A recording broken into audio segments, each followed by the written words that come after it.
Pirates Full Level System, Chapter 381-400.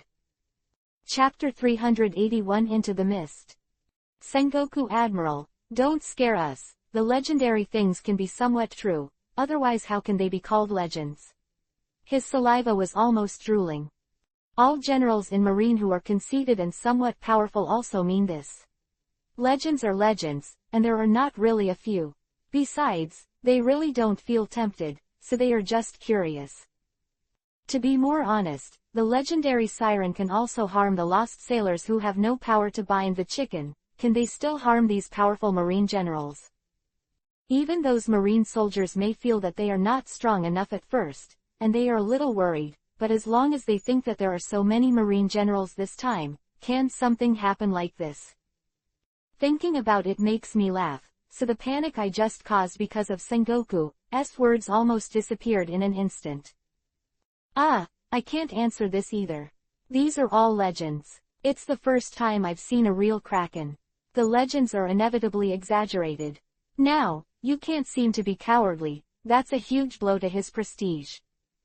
And there was a sentence he didn't say, only flashed silently in Sengoku's heart. This siren's singing is just a little nicer, with some ability to affect emotions. If it is dealing with ordinary people who are lonely and intolerable, it may be effective, but going up to the determined Marines really doesn't work.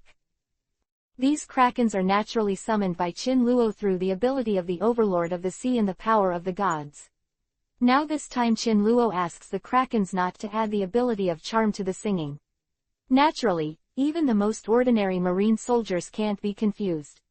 However, if these sea monsters use their all-out voices of seduction from the sea monster clan, I am afraid that apart from the generals and a few people attending the banquet, none of the Marine soldiers below will be able to escape. It doesn't matter if you are battle-hardened or determined, as long as you are emotionally flawed or have desires, you will all fall in love.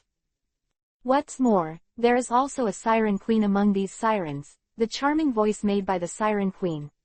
In the entire Marine, none of the Vice Admiral and the Vice Admiral below, except Garp, Kuzan, Kazaru and Akainu, were spared.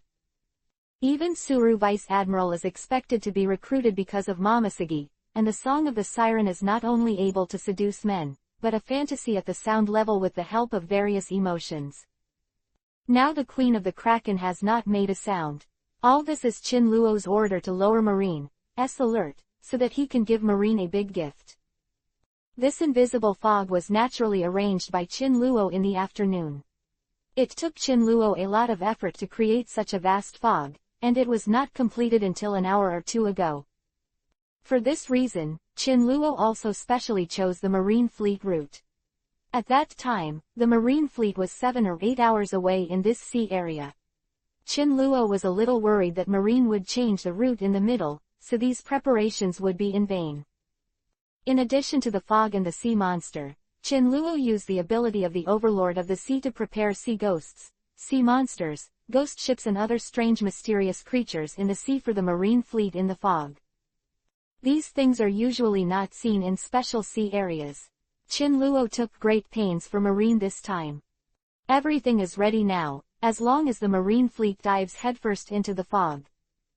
But this fog is strange, and Sengoku swept the sea in front of him, frowned and said to the people on the deck, "It's really wide, I feel that the entire sea is shrouded in fog." What Sengoku said was also what Marine Marshal Kong was worried about. It was the first time in his life that Kong had seen such a wide sea of fog. "We came by this route before. Did you see the Kraken at that time?" Sengoku's inner unease has not disappeared, and it is getting stronger now. Intuition tells Sengoku not to enter this fog. Everyone on the deck shook their heads to indicate that they had not seen it. "Marshal, I think we should turn around and change the route. The fog and the siren are too strange, as if someone specially arranged it, something is not right." Sengoku directly suggested to Marshal Kong not to follow the original route enter the fog. Qin-Luo had already guessed that someone would propose to change the route, so how could he be unprepared? Although Qin-Luo was inconvenient to directly control Kong to decide whether or not to change the Marine Fleet's route, there was no problem with the drunken Garp and many drunken Marine generals being prompted and stimulated, and no one would notice at all. I thought I was drinking. Under Chin Luo's suggestion, Garp jumped out drunk and shouted, "Hey, Sengoku, what are you afraid of?" "Ah, this is Marine's strongest rallying order. We even killed Luyun, and we were afraid of him being a fish." "Man, okay, I'll protect you." "That's right, this Kraken obviously doesn't have much fighting power. I want to see what the Kraken looks like, and whether it's really as beautiful as the legend says. I can't wait to rush into the fog and grab one to have a look." Seeing his look like a pig brother, I guess he didn't have any good intentions. Marine generals present are all old rivers and lakes. How can they not know the purpose of Chaton Tokikake? But they all thought of it together, and naturally they will not expose Chaton Tokikake. Even some nasty marine generals have the idea of catching a sea monster to auction, even if they are marine generals, who will have a hard time with money. Sengoku Admiral, it's not easy to change the route. The fog is so big, it's not enough to simply change the driving direction. It is estimated that you have to turn around and retake another route. It will take a long time. Lord Gorose, 5 elders is waiting. "What about us?" a Marine Rear Admiral said. 4.5 inches, yeah, but I think it's better not to venture into this fog. Sengoku also knew that rerouting was not an easy task, especially when the fog was too vast to see the edge. "Okay, go on, the route remains the same, but each warship has more staff on duty, and the Vice Admiral and the Admiral take turns patrolling." Kong actually agrees with Sengoku at first, but it really shouldn't be too long for the Gorose, 5 elders to wait too long after thinking that they are waiting for Marine's return. And now Marine's strongest combat power is here. What kind of bull, ghost, snake and god can threaten Marine, that Luyun still calls himself a god, and is not dead now? Seeing that Marshal Kong has already made a decision and arranged precautionary measures, Sengoku can't say anything. Chapter 382 Bone Demon. After Marshal Kong issued an order to be alert, the celebration banquet was over, and the Marine soldiers and generals also dispersed back to their warships. The Marine fleet stopped for a while in front of the mist-shrouded waters for Marine to pack up for the banquet and arrange patrols and guards. Lieutenant Commander, who Chin Luo incarnated, also returned to his warship, and his people naturally helped him in arranging patrols. As for the effect, it all depends on whether Chin Luo thinks his warship needs an accident or not, that's all. When everything was ready, the mighty marine warship sailed into the sea covered by mist.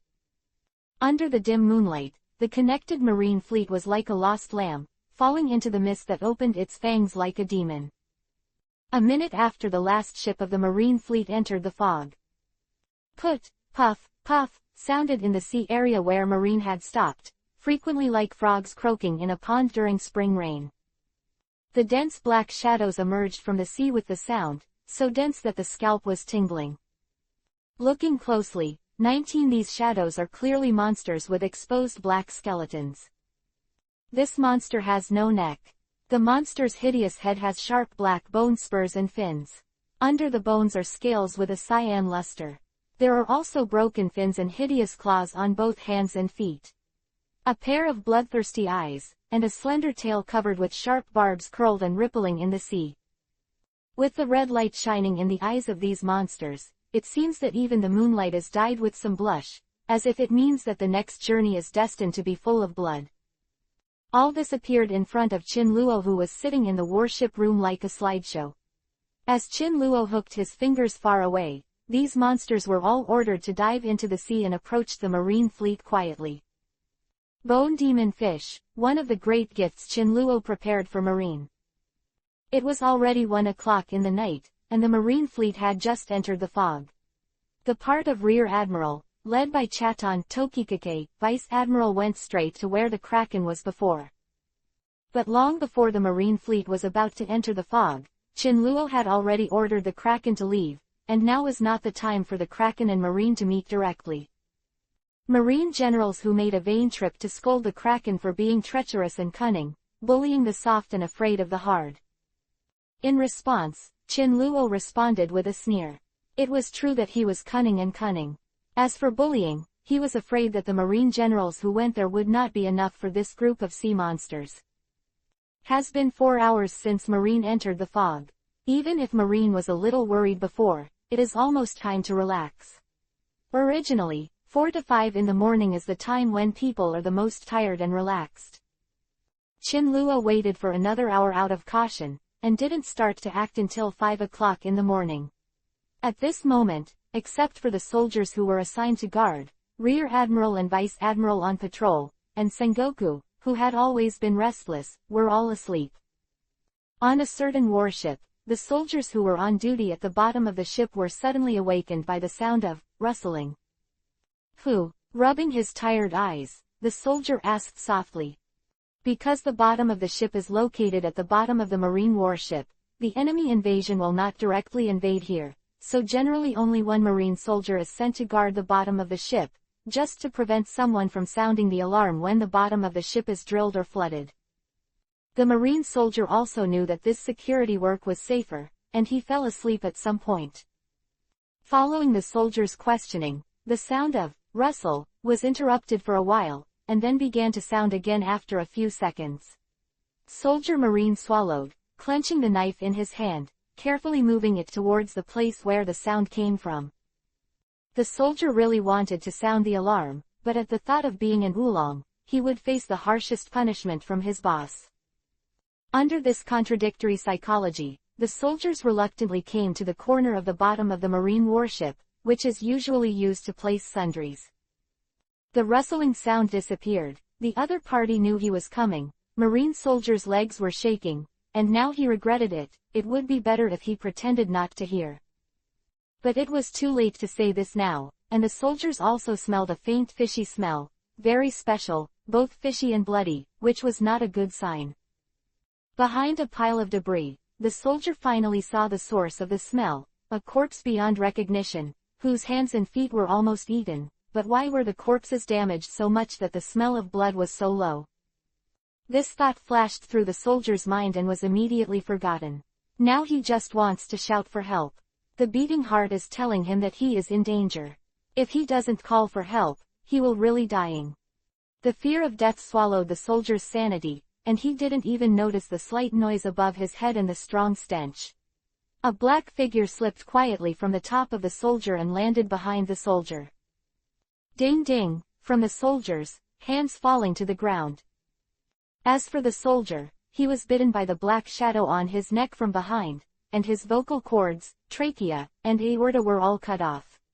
4 black claws were nailed to the soldier's hands and feet, which penetrated deep into the muscles and jammed the bones, dragging the soldier away.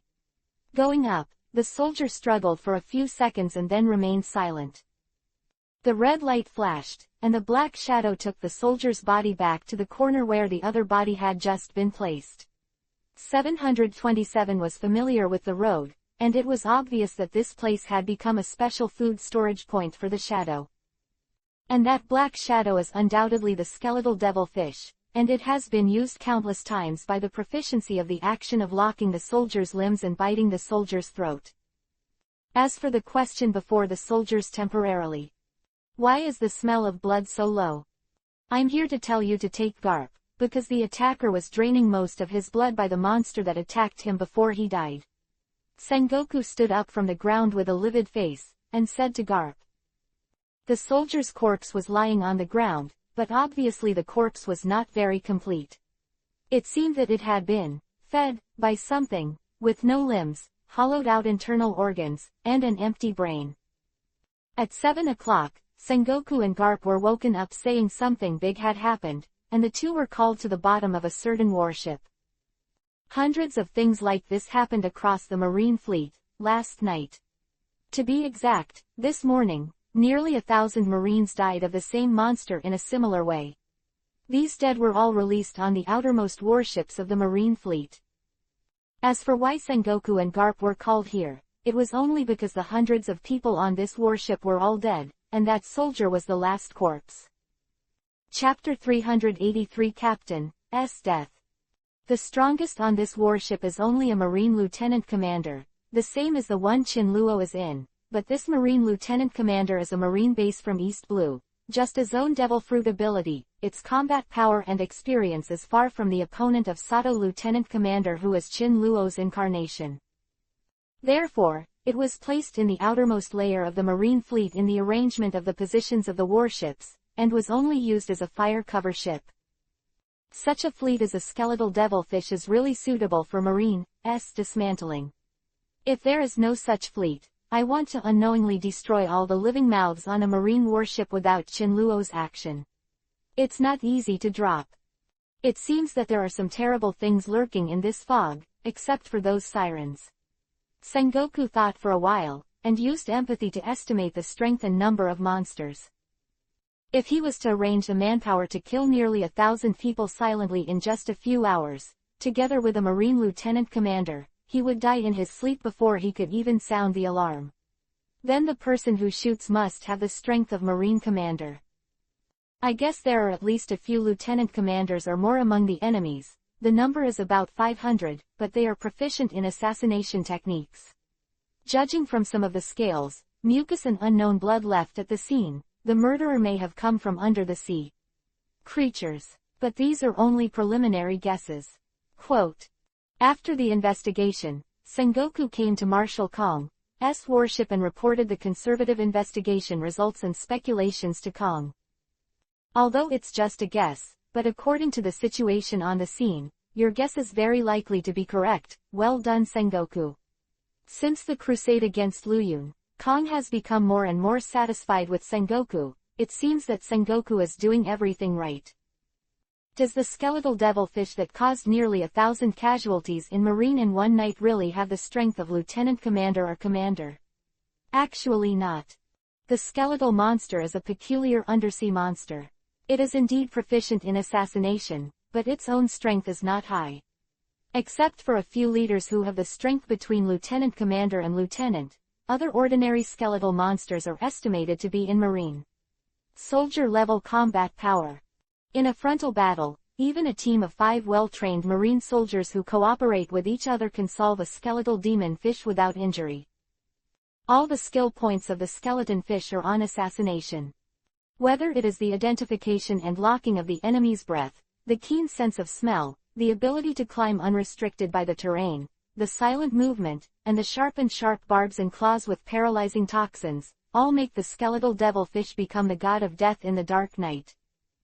At the time of the assassination, the black skeleton demon fish seemed to have a protective color attached in the dark, and the scarlet eyes would be covered by a layer of film on the eyes, so that no flaws would be leaked. Even a skeletal devilfish that has reached a certain strength can move and close the bones that are used as armor on the outside of the body, and hide all the breath of the bone devilfish. The Marine Lieutenant Commander who died was suddenly killed by such an assassination, and when he was sleeping the sweetest, his throat was cut by a skeleton demon fish commander.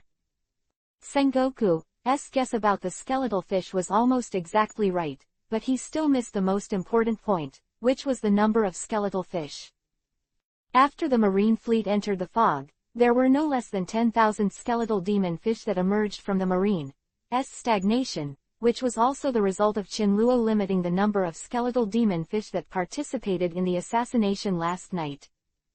Although the sudden large number of deaths will make the Marines panic, it will also make the Marine executives angry, and then take extraordinary measures. But the slow death like a boiled frog in warm water will make the entire fleet of Marine fall into the fear of death. According to the evidence we have now, it seems that these annoying little monsters are not powerful. It is only because of the sneak attack and assassination that we have killed nearly 1,000 soldiers. I will let more Marine generals join the patrol and guard at night. As long as these things dare to shoot again, they will surely come and go. Quote. Marshal Kong pondered for a moment and then decided on a strategy to deal with this morning's bloody incident, and then changed the conversation and gave a solemn order to Sengoku. Let's put this matter aside for now. I have a more important matter for you to investigate now, Sengoku. Kong said with his eyes closed and his hands on his forehead. Headache. In addition to the lieutenant commander, 2 captains died last night. Faros and Jock died in the prison of this warship last night. Sengoku knew that Marshal Kong didn't finish his words, so he didn't talk to him. Sengoku, you may have heard that there were two generals fighting in the banquet hall at the banquet last night. That is these two people. These two are supporters of Kuzan and Akainu. The reason for the fight doesn't need me more to say. Just an hour ago, Marine, the jailer, told me that both of them were dead. What Sengoku was worried about before still happened. Sengoku felt that someone in Marine wanted to mess up the muddy water of the post-Marine position transfer. Not only was Sengoku a means to him, but now the supporters of Kuzan and Akainu, both captains, are dead in a conspiracy. Has this thing been spread? Sengoku asked solemnly. This matter was naturally suppressed by me for a while, and I can't do it without it. The two captains who fought last night died in the prison inexplicably. Kuzan's supporter Jock was pierced by flames to his heart, and Akainu's supporter died. Faros was frozen to death in the ice block. How dare I send this kind of news? Quote. As Kong spoke, the originally low voice gradually became louder and finally roared out, showing how angry Kong was.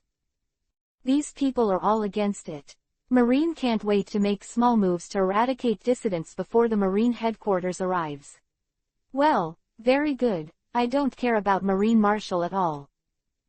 Sengoku sucked in a breath of cold air, fearing that the interior of Marine might not be calm during the next journey.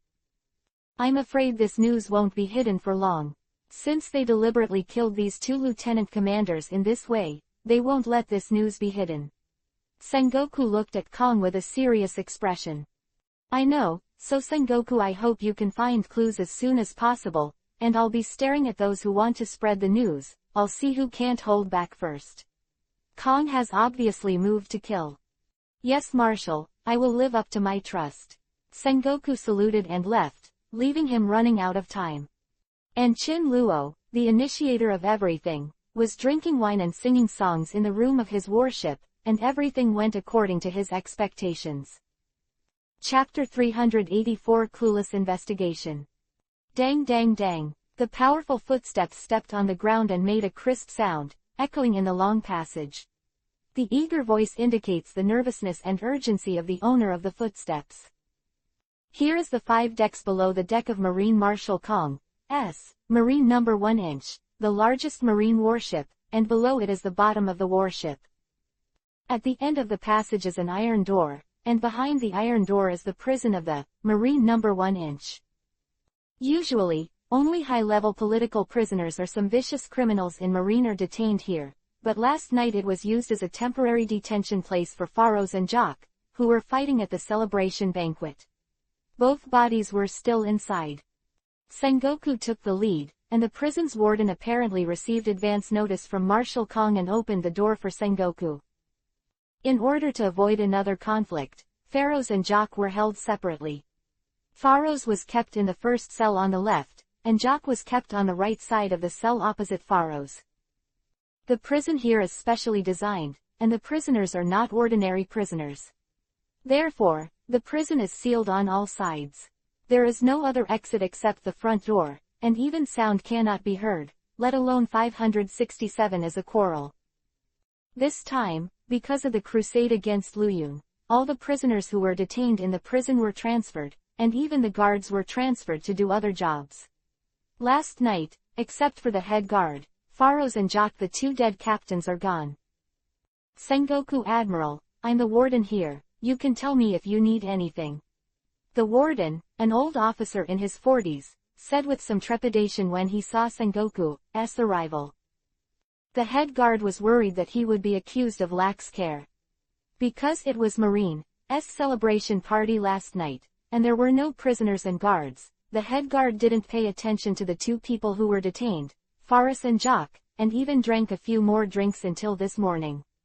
It was only when people brought breakfast that they found out that they were both dead.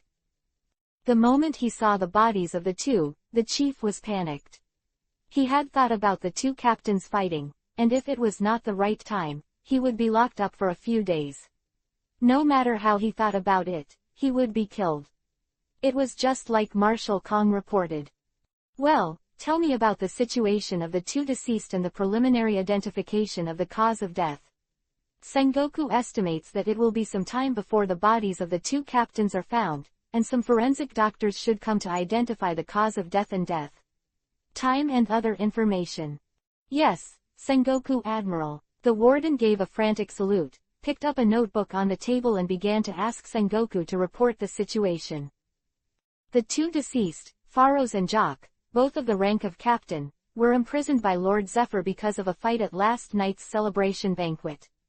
Jock Captain was a supporter of Kuzan's middle, and the cause of death was a flame pierced through his heart. Burning the heart directly, Captain Faros, a supporter of Akainu Vice Admiral, died of suffocation by being frozen in low temperature by ice crystals. Quote. Soon Sengoku came to the cell where the two dead captains were. At this time, the two cells that were diagonally opposite to each other had been opened, and several marine surveillance personnel were taking a series of evidence collection on the bodies.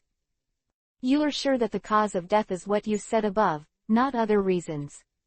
Sengoku interrupted the head guard directly after hearing the cause of death, because there are not many people in Marine who can do these two things, and after thinking about it, only the two men, Kuzan and Akainu. Ah, Sengoku Admiral, no. That's right, these surveillance personnel have confirmed it many times, and the two are the cause of death. The warden didn't expect Sengoku to interrupt him suddenly. Could it be that Sengoku Admiral was suspicious of him? The warden was already it's panic. This time I'm a little nervous and incoherent. Go ahead. The head guard thought too much. Although the head guard looked guilty and panicked, Sengoku would never suspect this head guard. This warden can be sent by Marshal Kong to be the warden of this prison. Naturally, he is deeply trusted by Kong, and in terms of ability, let alone such a method of killing, just to kill Faros and Jock. There are two powerful captains, and this chief guard doesn't have that strength. Yes, both of them died at around 4 o'clock in the morning today, and the two times were extremely close. And both were killed instantly and silently, without any signs of resistance and struggle, and even painful expressions. No, after reading the report, the chief guard lowered his head and did not dare to say a word. Are you gone? Tell me about what the two of them looked like when they were locked in yesterday and what happened when you found the body. No matter how small it is, as long as there is something wrong, say it. Sengoku touched his chin. The information previously reported by the head guard did not allow him to dispel the doubts behind the matter, but made the whole matter even more foggy. Let me think about it. The head guard, who used to be calm in the past, only felt that he was taken aback by this incident today. When the two captains were locked in last night, Captain Jock had some frostbite on his body, and Captain Faris had minor burns, but nothing serious. I really didn't see much, and I didn't think that such a thing would happen at that time, so naturally I didn't pay much attention.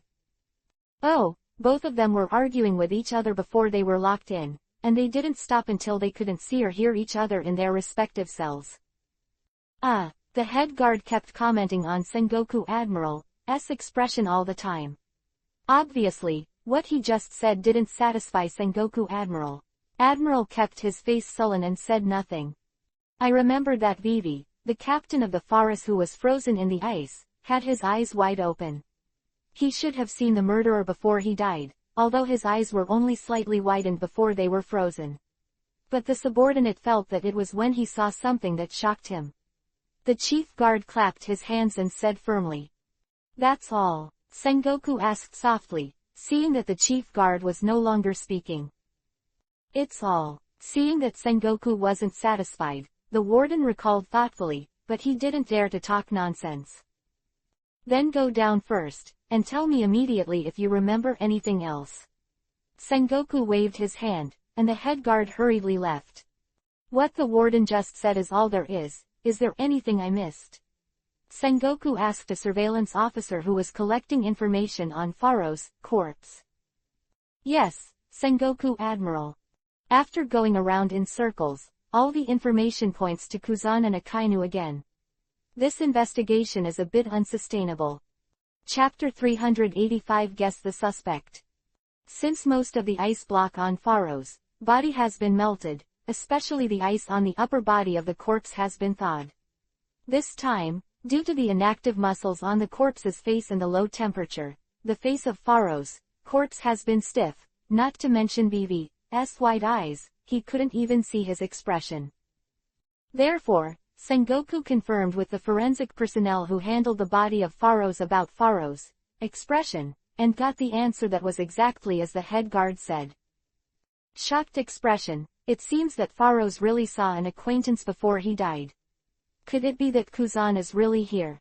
Sengoku thought silently in his heart, inexplicably giving birth to the idea that Kuzan was the murderer, and then he felt funny. The two dead captains, no matter who was in Marine, couldn't possibly be Kuzan and Akainu. At this point Sengoku and Kong knew very well. Soon, the forensic staff in Marine completed the identification of Pharaoh's and Jock's bodies, putting everything together in a report and handing it over to Sengoku. While waiting for the forensic staff to identify the bodies of the two captains, the warden reported another piece of information, that the cells of the two dead captains were locked, and only he had the keys, and he was not there last night. In the prison, he went to a friend on the warship, and the key was always with him. So the murderer is either a natural fruit person who entered the cell with fluid, or is there a way to enter the prison without a key? Sengoku stared at the chief guard and asked. The chief guard did not dare to answer. After that, the head guard returned to his office, and the forensic staff did not leave, but went to the next prison to rest for a while. At present, Marshal Kong has blocked the news of the death of Pharaoh's and Captain Jock. Naturally, these forensic staff will not be released, and neither the chief guard will be allowed to leave this floor. Captain Jock is announced or known to the Marine Fleet, or until the murderer is investigated. The people involved except Sengoku, Kong, Zephyr and Suru Vice Admiral will be temporarily staying in the cell. This has already been explained when he was summoned. Sengoku read the report he got, but it was not much different from what the warden reported. At most it was more detailed and some other small things, but it didn't help the investigation. Clear Kuzan and Akainu from suspicions, and then find the real murderer or the person who planned it all behind the scenes. First of all, this person must be with him. Sengoku, Kuzan, Akainu usually do not deal with, and this person has a lot of power and ability, can quietly influence and harass himself and kill two Marine captains silently. Furthermore, this person is regularly familiar with most of Marine's information. Without premeditated, he directly killed Faris and Jock who happened to make trouble last night, and he can freely enter and exit the locked Marine 1, without any hindrance. No, prison.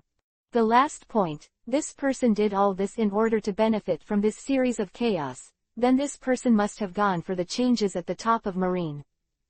Therefore, this person must be one of the Marine Vice Admiral, because the only group of people who are eligible to participate in the changes in the top management of Marine, after thinking about it, is one of the dozen or so familiar faces. Although Sengoku couldn't find any conclusive evidence from the bodies of the two captains and the scene, he had some guesses. Except for the last point, Sengoku was right, but even if Sengoku broke his head, he would never have thought that the murderer was Liu Yun, who had already thought he was dead. While Sengoku was thinking, the outermost door of the prison rang. Sengoku, are you inside? I brought someone here. Zephyr's voice came from outside the door. Why are you here, Zephyr, and Kuzan and Akainu? With the gate of opening, Zephyr took the lead, and then Kuzan and Akainu appeared one by one. Haha, Suru said to let Kuzan and Akainu come over and make it clear. She was busy with Garp dealing with the assassination incident outside the fleet, and she asked me to bring Kuzan and Akainu over when she was not free. By the way, how is the investigation going? Is there any progress? Zephyr brought Kuzan and Akainu to where Sengoku is now. Now the cell next door to Pharaoh's has been temporarily converted into Sengoku's office inside the cell. Would you believe me when I said there was no progress? See for yourself. Sengoku gave Zephyr the forensic report form and some other clues and guesses he had recorded himself. You guys have a look, too. After a while, Zephyr handed it over to Kuzan and Akainu. Kuzan took it silently and then looked closely, but Akainu didn't plan to take it. Don't look at it, someone else must have framed it. What's so good about it? If you let me know who did this, I'll make him pay the price. Akainu clenched his fists fiercely, and white smoke came out from all over his body. Obviously really angry. I don't need you to tell me that it wasn't the two of you who did it, but are you so arrogant that you know who is framing you? If you don't know, just show me a good look. Zephyr wanted to pry open Akainu's stone head and look inside. Is it a brain or lava? Both Kuzan and Akainu are one of his best disciples of Zephyr, but this Akainu can't use more brains and be more obedient like Kuzan. Zephyr expressed his anger. Unconsciously, Zephyr's attitude towards several disciples has changed more and more. Akainu, who has other ideas, sees all this. He feels more and more that Zephyr prefers Kuzan, so he also finds a seat to sit down and set it on fire. A cigar doesn't bother Zephyr either. 0. You. Forget it, don't look at it if you don't see it. Anyway, there is no useful evidence pointing to the real murderer. Most of the evidence points to Kuzan and Akainu. They don't even look at it. Sengoku interrupted Zephyr, who was about to get angry in time. Change the subject. Indeed, I read these materials and evidence. If I didn't know that I didn't do this kind of thing, I would doubt myself. Kuzan read all the materials and put them back on Sengoku's table. So, I'll take you to see the corpses of Furushi and Jock, and see if you can find anything new from your perspective. After speaking, Sengoku got up and walked to the next door. Akainu and Kuzan followed at the end. The eyes met in the air, and then moved away. Anyway, this room is the body of Faros, who died of freezing power, and this room is Jock's, who died of flames penetrating the heart. Sengoku raised his hands and pointed to the cells of the two dead. If I had the magma ability, this person would have been burned out of his chest instead of a hole the size of a fist. My ice is not so easy to melt, and the temperature will be lower. If I shoot, the opponent will die from the cold rather than suffocation. Both Akainu and Kuzan chose to look at the bodies of the supporters and express their opinions. Chapter 386 New Suspect. And then, you know I didn't ask you to come and see the corpse just for those 2 sentences. By Sengoku's sharp eyes, Kuzan and Akainu looked away with some guilty conscience, because they really couldn't see anything else, although the ability to cause the death of the 2 captains was not as good as the 2 of them, but let's talk about it. Who else wrote back? In the eyes of outsiders, they are both ice and flame. What is the difference? That's it. Seeing the silence of Kuzan and Akainu, Sengoku knew that there was nothing to ask, so he might as well ask if they had an alibi. Where are you both doing between 2 and 4 this morning? Even if it's just 1, Sengoku wants to get one of Kuzan and Akainu out of the event first. Sleep. Rest. But Sengoku is destined to be disappointed. Kuzan and Akainu's answers are basically similar, and they are all at that time, except those who are patrolling and guarding are basically sleeping. Can anyone prove that you were sleeping? Kuzan and Akainu shook their heads. It's hard to do. Sengoku felt like he'd spent the entire day investigating without making any progress.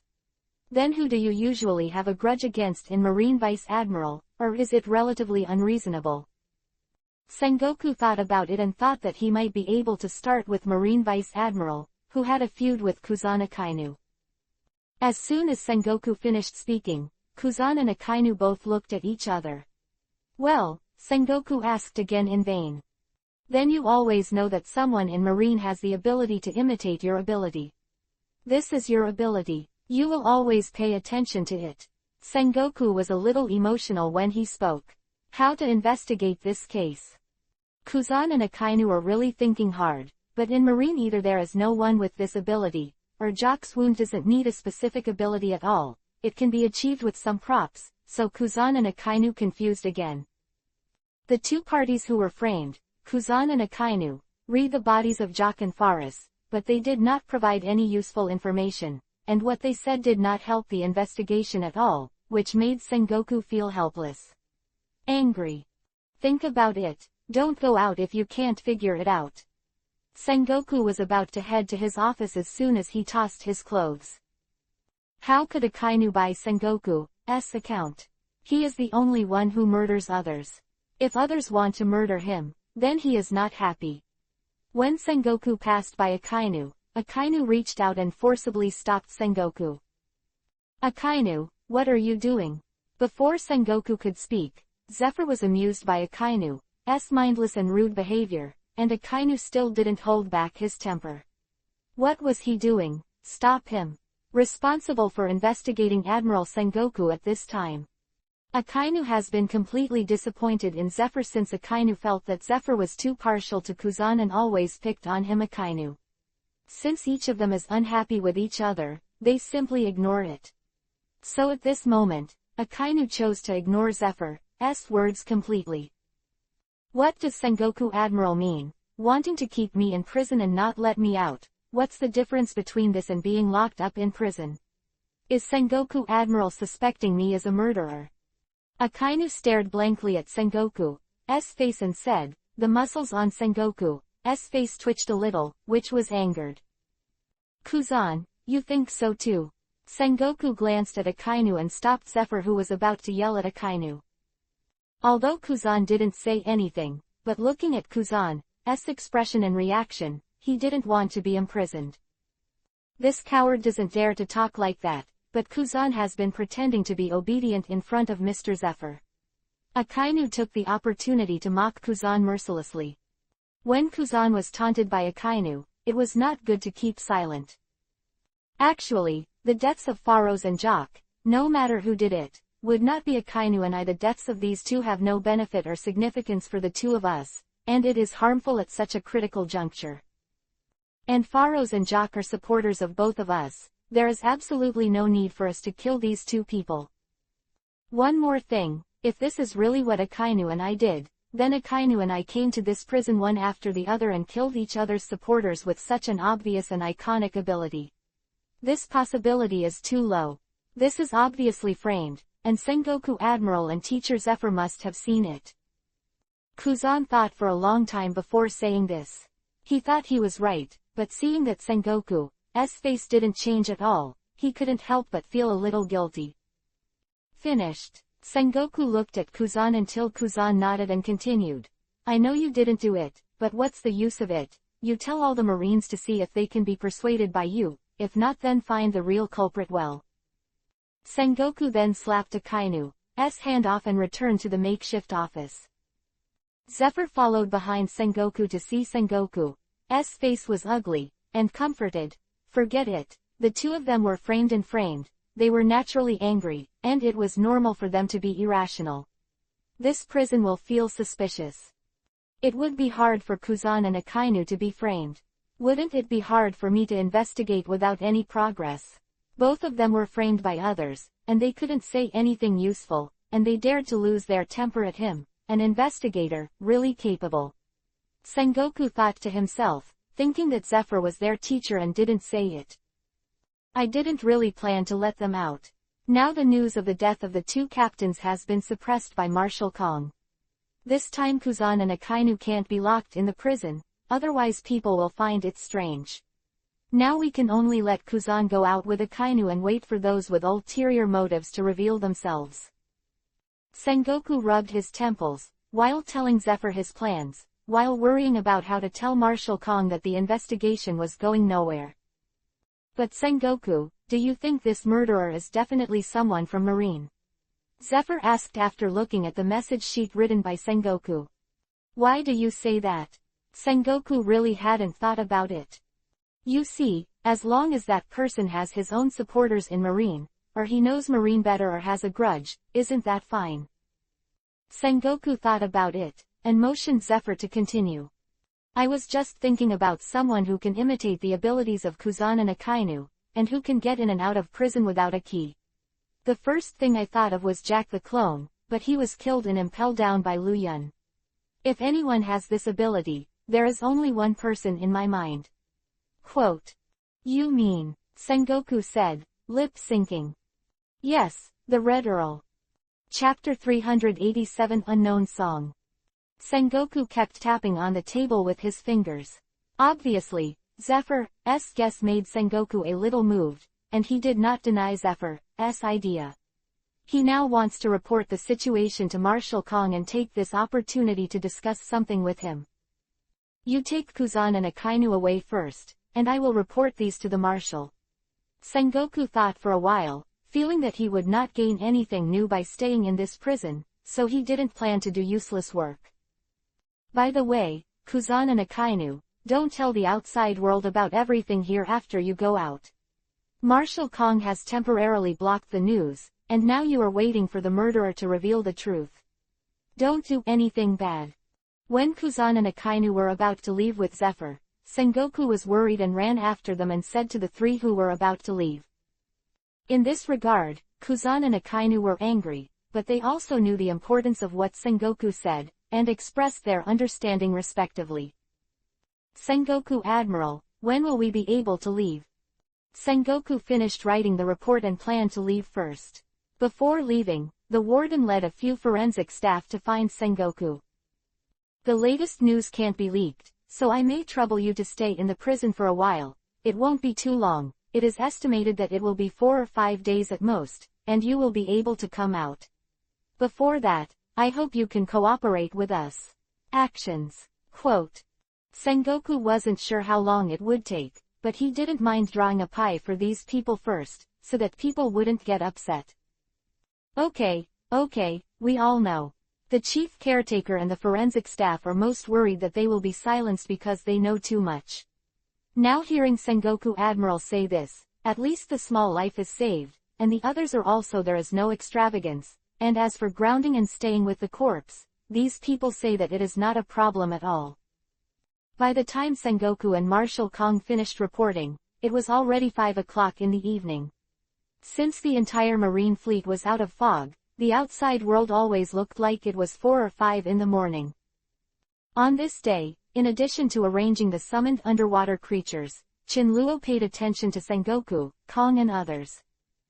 As for Zephyr's imagination, Chinluo, who saw this scene, applauded and laughed wildly. Zephyr is so talented, he can find a scapegoat for this, and he is so good at what he says. Kong and Sengoku still believe it a little bit, which amuses me to death. Sengoku and Kong, Chinluo sighed at Zephyr and Sengoku's brain-boosting ability. He even thought about the whole process of the Red Earl's crime. It was a thrilling experience. Compared with Chinluo's casualness when he went to kill Faris and Jock, it is obvious that Sengoku's version of the Red Earl as a professional killer is more popular. At that time, Chinluo just teleported into the cells of the two and killed the 2 captains with the ability to copy the writing wheel. It took only 1 second for one of them, and then teleported away. As for whether Faros saw himself before his death, Chinluo didn't care. Anyway, everyone was dead. Could he still jump up and testify against him? Sato Lieutenant Commander, this is the list of people who will be on guard tonight. The guard of Sato Lieutenant Commander knocked on the door and came in and handed Chinluo a list. Why are there so many people arranged tonight? Chinluo asked knowingly, acting like someone who claimed to have been hungover all day. You don't know, sir, there was a big incident this morning. Thousands of people died in the outer fleet, and people on several warships died. Even a rear admiral died. It is said that the demons below the sea are harvesting life. Sir, you must be more careful, the guard said with lingering fears, and did not forget to express himself in front of Chinluo. Chinluo once again underestimated the power of rumors. The death of nearly 1,000 people and a lieutenant commander has become thousands of people and rear admiral. Really? Chinluo wanted to laugh and pretend to be shocked. This is still fake. The entire marine fleet knows it. Earlier, Suru Vice Admiral and Garp Vice Admiral both came to inform them to strengthen their guards at night. Marshal Kong also said that there will be more Vice Admiral patrols at night, so don't worry. A pair of guards. If you don't believe me, I will be anxious with you. Since that's the case, let the big guys pay attention at night. I'll take part in the patrol tonight. Chinluo felt that he had to find a reason to participate tonight. At this time, Sengoku, Garp and Suru Vice Admiral were having dinner in Kong's car, Marine 1. Sengoku, where did you go in the afternoon? you can't see you after the investigation in the morning, such a big thing. The Luffy family is a big eater. Sengoku and Suru Vice Admiral are both so annoyed by things that they can't eat. Garp table there was already a pile of empty plates next to it. Just take care of yourself, Sengoku doesn't need you to worry, and I haven't seen you helping me all afternoon. Suru Vice Admiral said, glancing at Garp beside Garp. Because he was worried about Garp's unreliable mouth, Garp didn't know about the death of the two captains. Suru Vice Admiral was covering for Sengoku. Ha ha ha. Garp's old routine, masking embarrassment with laughter. How are you over there, Suru? Is there any progress in the investigation? Do you know what monster is it? Sengoku was interrupted by Garp, feeling a little better, and asked about Garp and Suru Vice Admiral's investigation. No progress. This monster is very powerful, and there is nothing useful left. But because of this, I already have some lists. I guess it is one of these lists, but the monsters on the list should not appear in this sea. Speaking of 093, Suru Vice Admiral threw a list to Sengoku, and the name of the skeletal fish was on it. It's not a simple monster, tisk tisk. Sengoku muttered while looking at the list. That's it, Suru Vice Admiral said before being interrupted. The singing, the crisp and sweet singing resounded through the entire marine fleet again. It's the song of the siren, let's go, it doesn't seem that simple. Sengoku got up immediately and took Garp out with the plate. When Sengoku and others went outside, many generals and soldiers on the warship had already gathered on the deck. Do you know where the singing came from? Sengoku stepped up to see Zephyr. Wait a minute, Kizaru has already gone to investigate. Not long after Zephyr finished speaking, a yellow light flashed quickly to Sengoku's side. Have you found the Kraken, Kizaru? Sengoku asked aloud before Kizaru's figure appeared. I can't find it, the sound I hear everywhere is the same, and the fog is so thick that I can't see anything at all. In less than a while, the sea monster's singing suddenly changed. If it was pleasant and mysterious before, then the song now reveals bleak and chilling. Unknown song, it seems that the people here tonight are not good. Marine's generals listened to the song, and their expressions became solemn. Chapter 388 Kindness and Righteousness. Damn siren dare to provoke Marine with singing, you are looking for your own death. Akainu, who had been suffocating his anger in front of Sengoku, Zephyr and Kong for a day during the day, seemed to have found an outlet for his inner dissatisfaction and anger. Great Major Eruption. Akainu took off from his own warship next to Marine 1, and Akainu, who had turned into magma in the fog, glowed red like a small sun. Naturally, Akainu couldn't perceive the location of the Kraken, so he slapped the sea around the marine fleet. Countless magma meteors flew over the marine fleet with long tail flames, and then fell to the sea surface causing a violent explosion. Akainu's explosion caused a loud noise, like the explosion of an ammunition warehouse. A large amount of seawater in the sea area next to the marine fleet was blown up to a height of 8 or 9 meters. The dripping water droplets wet the entire marine fleet like rain, and even the fog was blown away. However, it immediately recovered. Unfortunately, this shot of Akainu failed to stop the sirens singing, except that the sound of the explosion could temporarily overshadow the sirens singing. After the explosion, the marine fleet was enveloped by the shrill singing of the siren. The Kraken can clearly spread the song to the marine fleet across a long distance. In such a fog, Akainu's attempt to hit the Kraken is undoubtedly a dream. Akainu's attack did not have any effect on interrupting the sirens singing. On the contrary, the waves caused by Akainu's attack caused a considerable impact on the entire marine fleet. Due to the sudden attack of Akainu, it broke the calm in the sea area where the marine fleet was located. The sea suddenly became choppy, causing the marine warships, which were already very close, to sway left and right in the sea, and many warships did not have time to control them.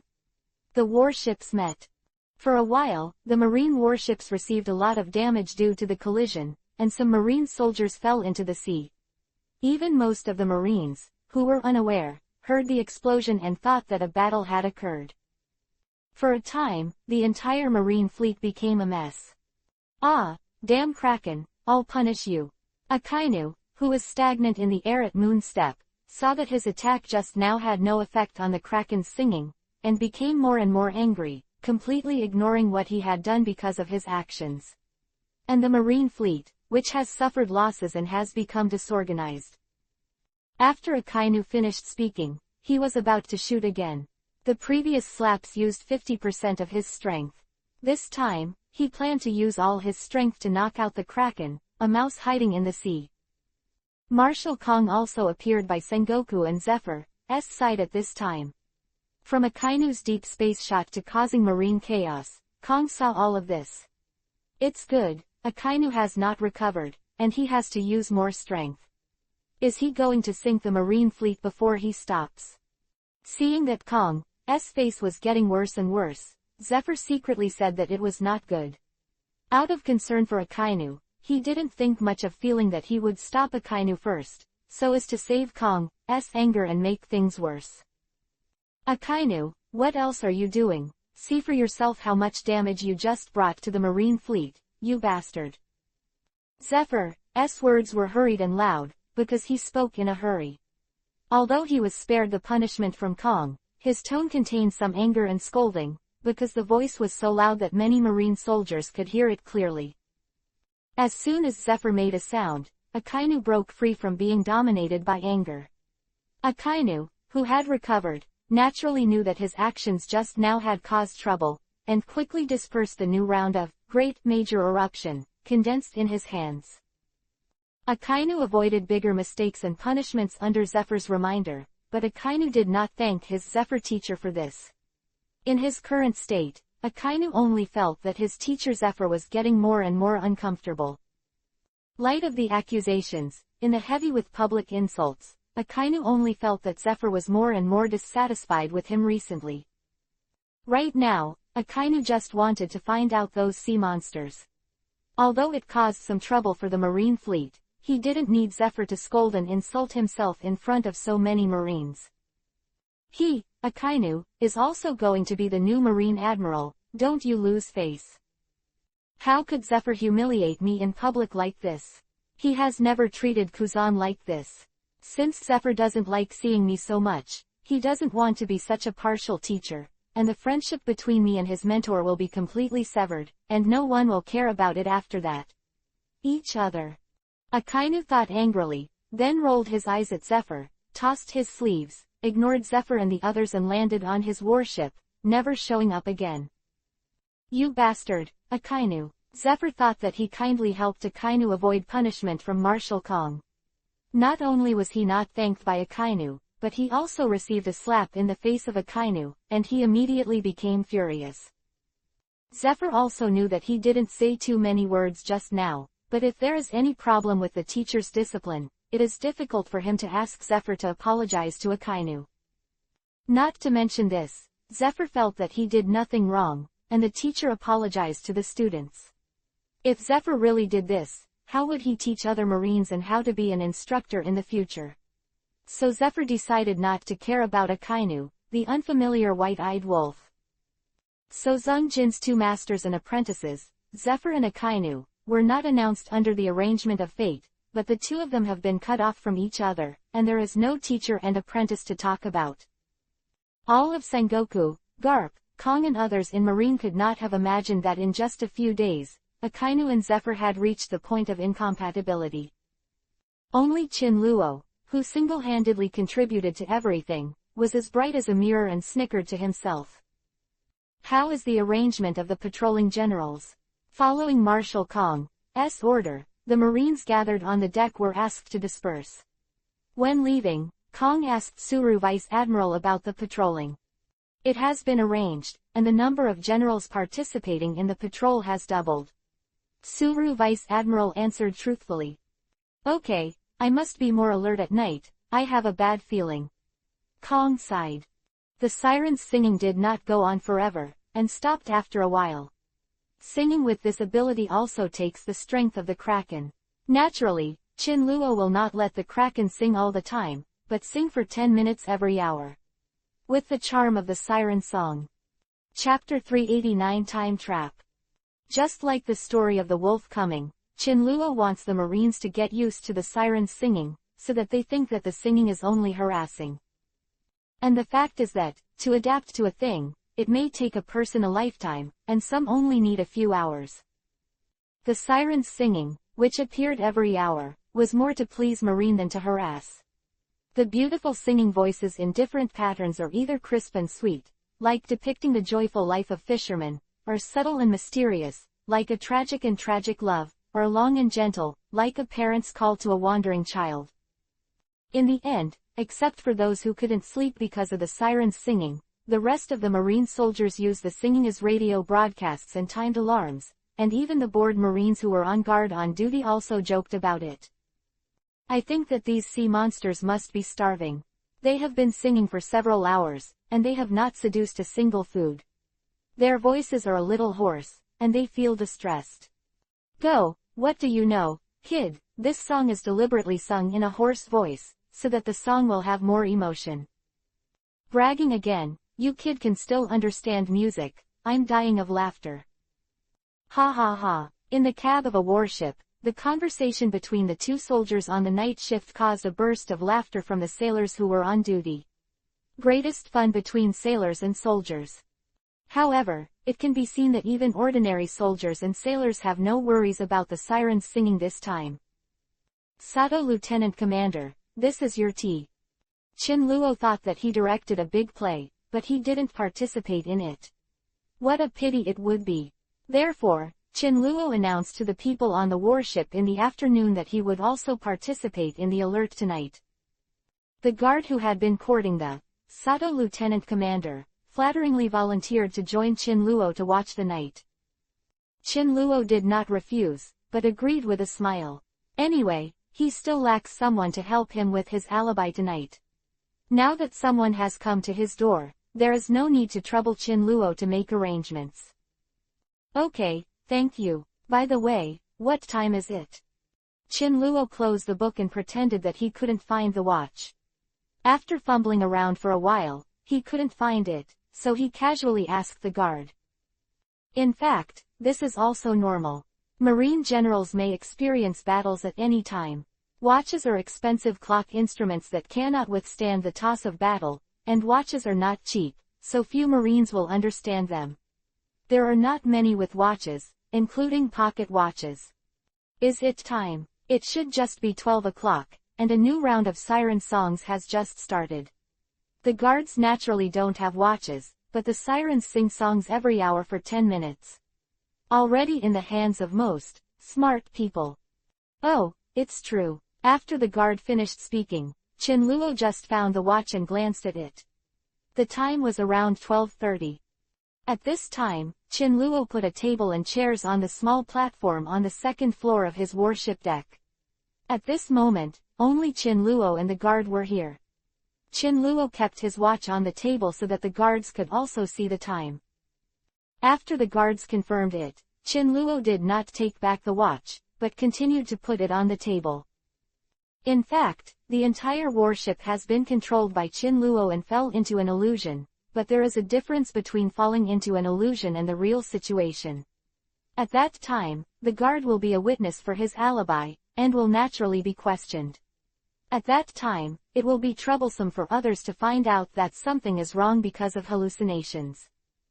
Therefore, Chinluo still took some time to use psychological suggestion to get the guard to change the tea for Chinluo when he went to the kitchen of the warship, and accidentally left the time on the clock in the cafeteria and Chinluo's watch. The same, they are all right, and it is also right to determine the time law of the Kraken's singing. But in fact, since 12 o'clock, Chinluo has used Rinnegan to inform those sea monsters to make some changes to the singing. First of all, a slight charm is added to the singing for the first time. This level of charm will not cause a great effect, nor will it attract the attention of others. It has only one effect, that is, people's thinking changes. Be clumsy and dull. In this way, many people will not notice that the time of the siren singing is 5 minutes earlier each time, and the people on duty will only feel that they are drowsy. Except for the person who has been sitting in front of the clock, Chinluo can't think of anyone else who will notice this. At least in Chinluo's observation, Sengoku and Kong, who were still in the office, didn't notice this either. Heralding the sound of the siren song at 4 o'clock in the morning, at this time, there will be no other awake people except those on duty and patrolling, and how can these people have such things as watches? It's 4 o'clock, Lieutenant Commander. The guard stood visibly tired all night, and gave a heish. Yeah, why do I feel that the steak at night is a little stale? I'll go to the toilet. Chinluo got up and greeted the guard and walked towards the toilet.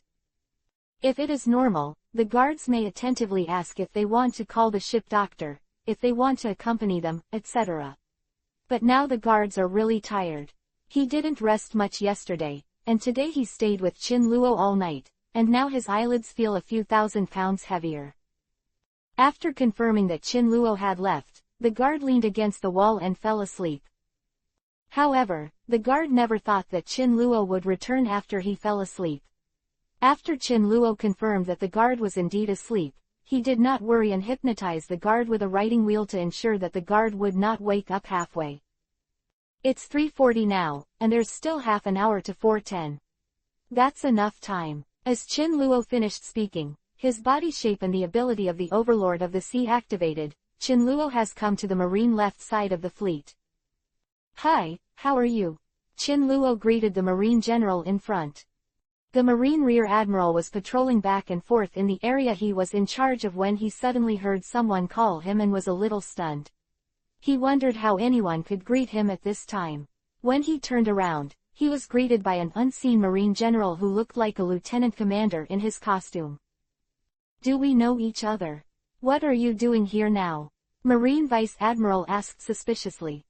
Hello, dear customer, Shu Journey will send you a free ticket to hell. With a friendly professional smile, Chinluo graciously and politely chopped off Rear Admiral's neck with Marine's standard long knife. The knife in his hand, even a not-so-sharp Marine-style long knife, could cut off the head of a Rear Admiral cleanly in Chinluo's hands without making a sound. Chapter 390 Beheading in the Mist. Marine Rear Admiral realized it was too late to sound the alarm. His mouth widened but he couldn't make any sound, and as Rear Admiral's vision swirled, Rear Admiral lost his consciousness forever. With two pops, Rear Admiral's detached head and body fell into the sea water, splashing a little. Because of his full body level, Chinluo's sword is as fast as lightning, even if Marine's standard long sword is not sharp enough to cut the enemy into two sections like a top swordsman. The enemy has not reacted and can continue to survive for a few seconds. However, at least there was not much blood splashed, and the slight smell of blood could not get far in the fog. This Rear Admiral is a rough man, but it's a pity. Chinluo said it was a pity, but he was thinking that he had just pushed too much. If he encountered a timid and cautious general, he might have just heard his voice. The alarm sounded, and if that was the case, the plan for tonight would be in vain.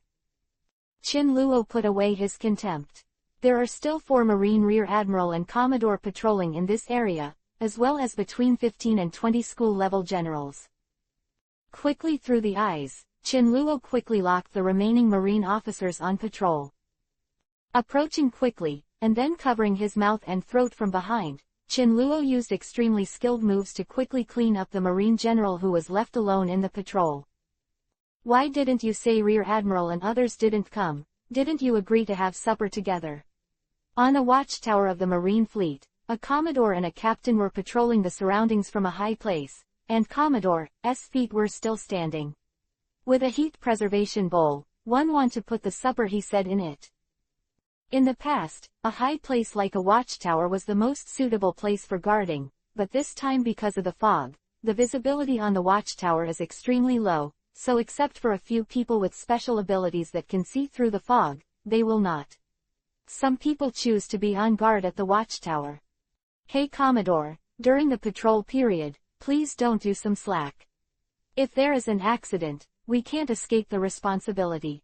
The female captain on the side scolded the Commodore righteously. Okay, Philly Captain, I think Rear Admiral will praise you for seeing you being so serious and responsible.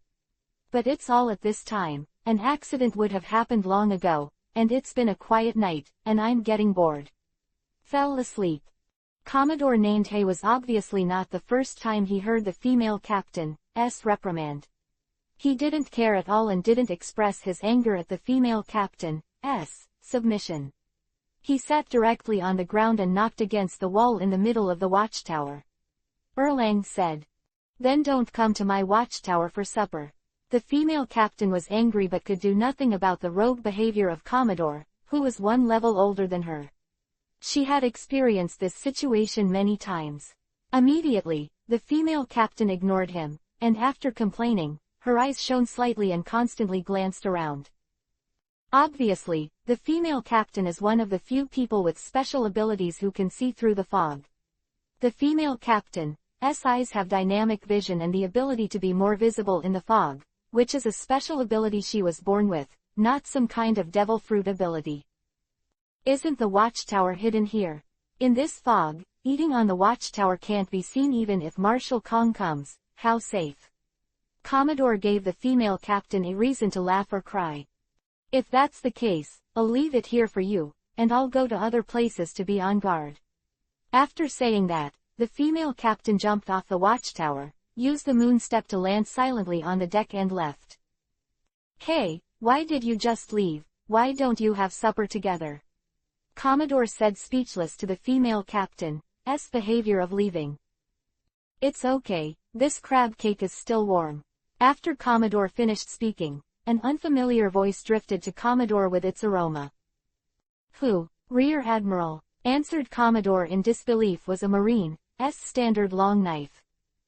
This Marine-style long knife has been slightly curled, some of the blade has become blunt, and the blade has a blood color that cannot be wiped away. After all, it is only a standard weapon. Collision with the throat bones of various generals in a short period of time is already unbearable. It was such a knife that gently stabbed Commodore's throat in Chin Luo's hand, and nailed Commodore to the wall behind him. Commodore named Hay was dead naturally, and blood kept dripping from his neck to cover the ground of the lookout. You're the second to last, thank you for your supper, I'll leave you a whole corpse, but you want to lend me your knife. The person who came to him whispered to the unresponsive corpse as if discussing it. Then he took away the saber that Commodore was carrying, and this person was naturally Chin Luo. With a low and long voice, Chin Luo, who got the new knife, slowly pulled the knife out of the scabbard. Commodore's saber is indeed much better than a standard weapon. Chin Luo used his fingers to grind the blade on the blade. With a full-bodied body, he felt the sharpness of the blade with confidence and was not worried at all about bleeding. The knife was resheathed, but Chin Luo found that the heat preservation bowl where the supper was placed was completely free of blood from Commodore, and Chin Luo instantly lost his appetite. Who wanted to stay with the female captain for a while, had no choice but to solve it quickly and go back.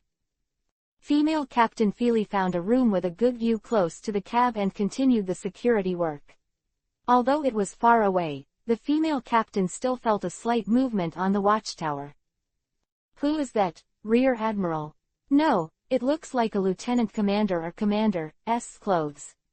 The female captain's eyes could see through the heavy fog on the watchtower, but only from a distance. In general, the uniform that was similar but not exactly the same as hers made the female captain see some differences.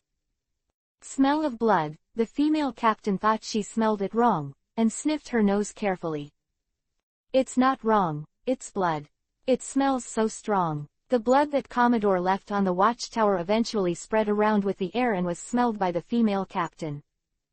Damn, enemy attack. This thought flashed in Captain's mind.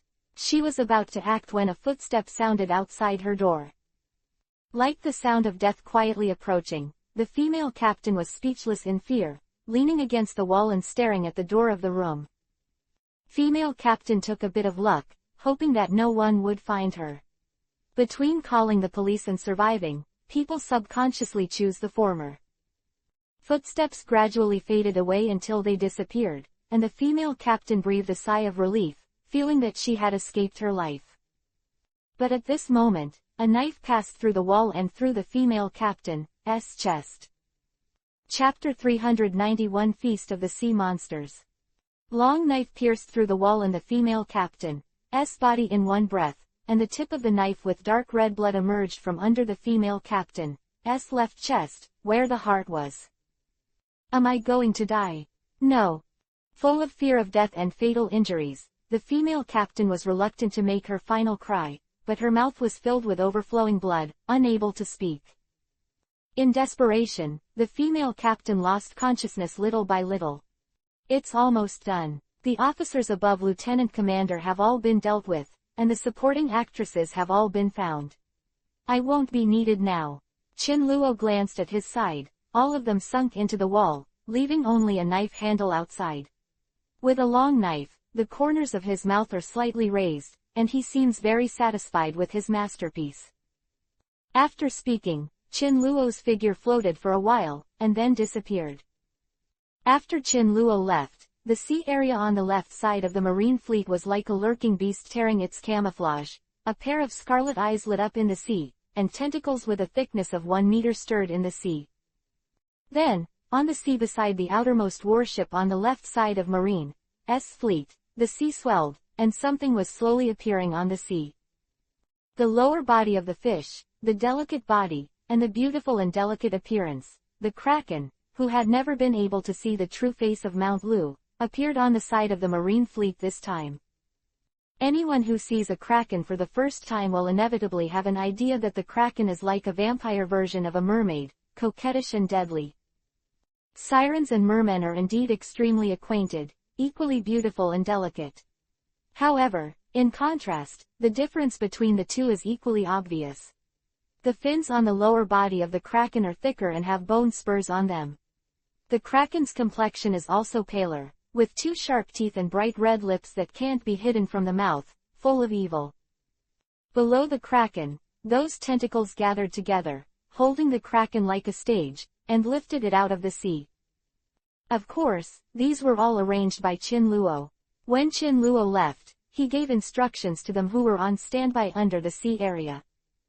Once the stage is set up, actors will naturally come to sing, and the next performer will be the kraken, Princess Kraken, and the next Queen of Kraken. In the sky above this sea area, the singing of the siren floating in the distance has stopped, and the siren princess will bring a special personal singing to Marine. The mournful and beautiful singing sounded like a wife waiting at home for the return of her husband from the ocean. There was a strong emotion in her voice. It was a strong and charming voice, which stirred the minds of the audience. As the singing sounded, a vague circle of enchantment began to disperse from the sea monster princess to the surrounding area, just including all the warships that Chin Luo had disposed of the officers. This is the unique talent of the siren family, the siren enchantment. The siren family relies on this enchantment to spread their singing unhindered in the area contained by the enchantment. As long as you are in the sea monster barrier, no matter where you are, the sound of the kraken's singing is the same. No matter the tone or volume, they are all exactly the same, just like the siren singing beside the listener. In the area outside the enchantment, the sea monster's singing reached the edge of the enchantment, as if it was intercepted. Even if it was only separated by a palm-sized distance, no one outside the enchantment could hear the singing.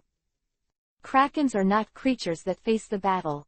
The only way to judge their strength is the ability of a kraken to control the Sraken barrier, and the size of the charm in the singing. Apart from the kraken queen and a few elders, the only one who can accurately control the size of the kraken barrier is the kraken princess. This is why Chin Luo directly arranged a kraken princess. Reason for coming. With a stage and singers, how can there be less audience? Soon, rustling sounds came from the 11 marine warships wrapped in the Sraken barrier. The surviving soldiers and officers on the 11 marine warships, whether asleep or awake, slowly gathered on the deck of the marine warship. These marine soldiers and officers were still asleep before, either wearing pajamas or only a pair of underwear, and they were summoned outside by the song of the princess siren.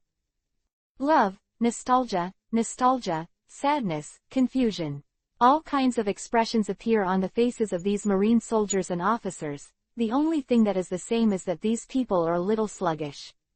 All kinds of dreams.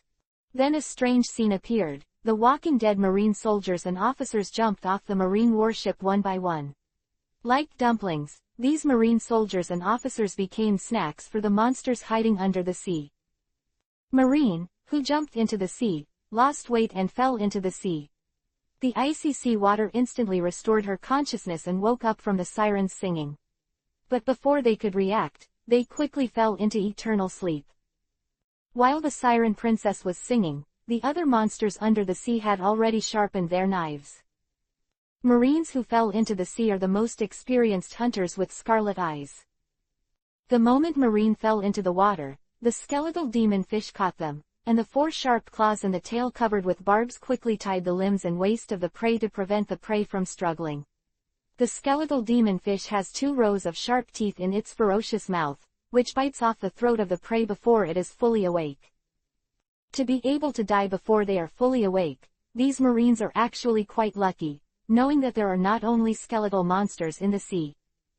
The deep sea monster, a variant of the octopus-type sea king, has a full 24 tentacles, each of which is covered with white barbs and a feeding mouth full of blade-like teeth.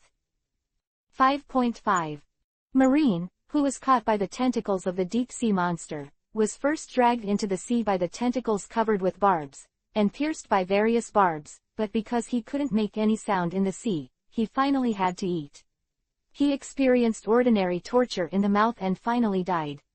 Marine, who was spotted by the 3-headed sea snake, was also extremely miserable. The 3-headed sea snake has high intelligence, but is extremely sinister and cruel. The 3-headed sea snake's fangs are also deadly, though the creature tends to torture its prey.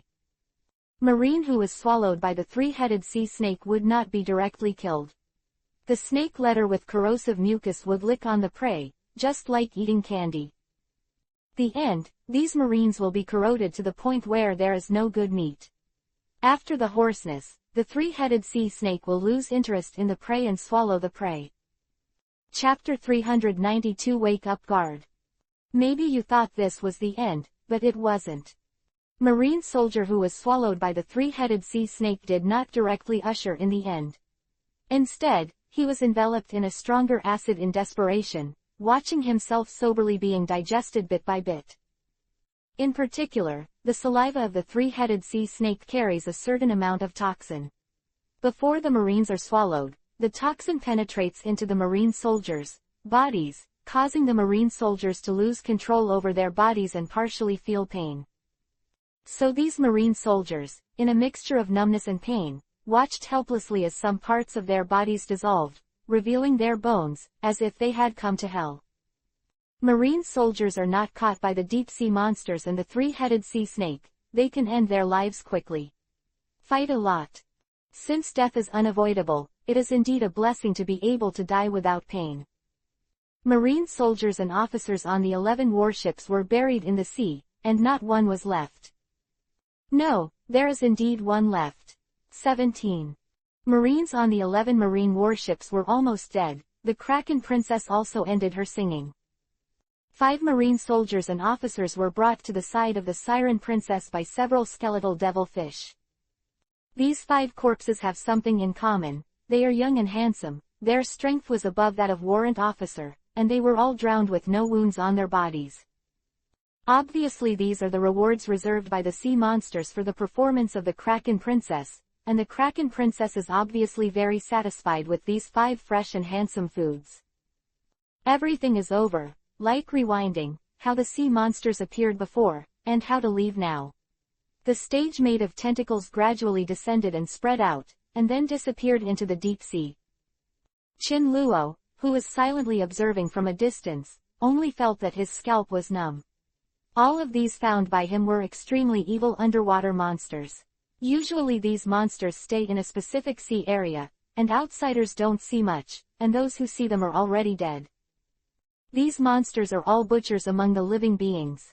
Even Chin Luo, whose hands are covered with blood, is chilled when he sees the killing methods of these monsters. Perhaps because of the sense of being a human being, Chin Luo had a plan to destroy all these monsters after everything was over, and even almost shot directly several times in the middle. But in the end Qin Luo held back and let these monsters live for a while longer. Even he, the one who planned everything, was a little horrified after seeing these monsters committing murders. Then those Marines who didn't know what kind of monster they were about to face would only act worse afterwards. Not to mention this, Qin Luo returned to his ship after dealing with all the officers on the 11 warships with rank above lieutenant commander who were on alert and patrolling. Qin Luo's shot this time was not just to participate in his own plan. The main reason is that since the lieutenant commander in Marine, the resistance to the Song of the Siren has been continuously improved.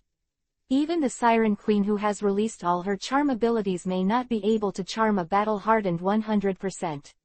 Lieutenant Commander Officer, at any time may break free from the dream and the charm.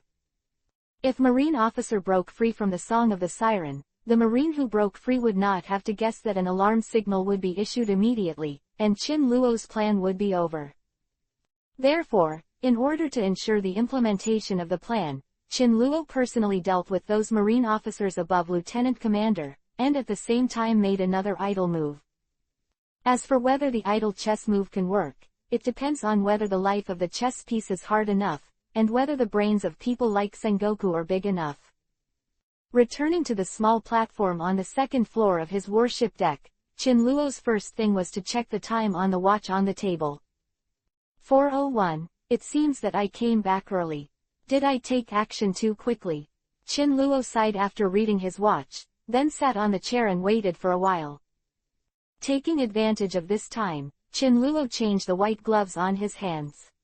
When dealing with those officers before, although there was no blood splashed on him, he took the crab cake with his hands. Qin Luo didn't want to, because of this revealing. After putting on new white gloves, Qin Luo directly threw the previous pair into the sea, which was considered dead without proof. At 4:09, Qin Luo woke the guard up. As the Guyu in Qin Luo's eyes quickly turned to disappear, the sleep illusion that Qin Luo applied to the guards disappeared. Wake up, why did you fall asleep standing up? Qin Luo played Sato Lieutenant Commander, a noble general with high cooling and true etiquette. Qin Luo gently slapped the guards awake.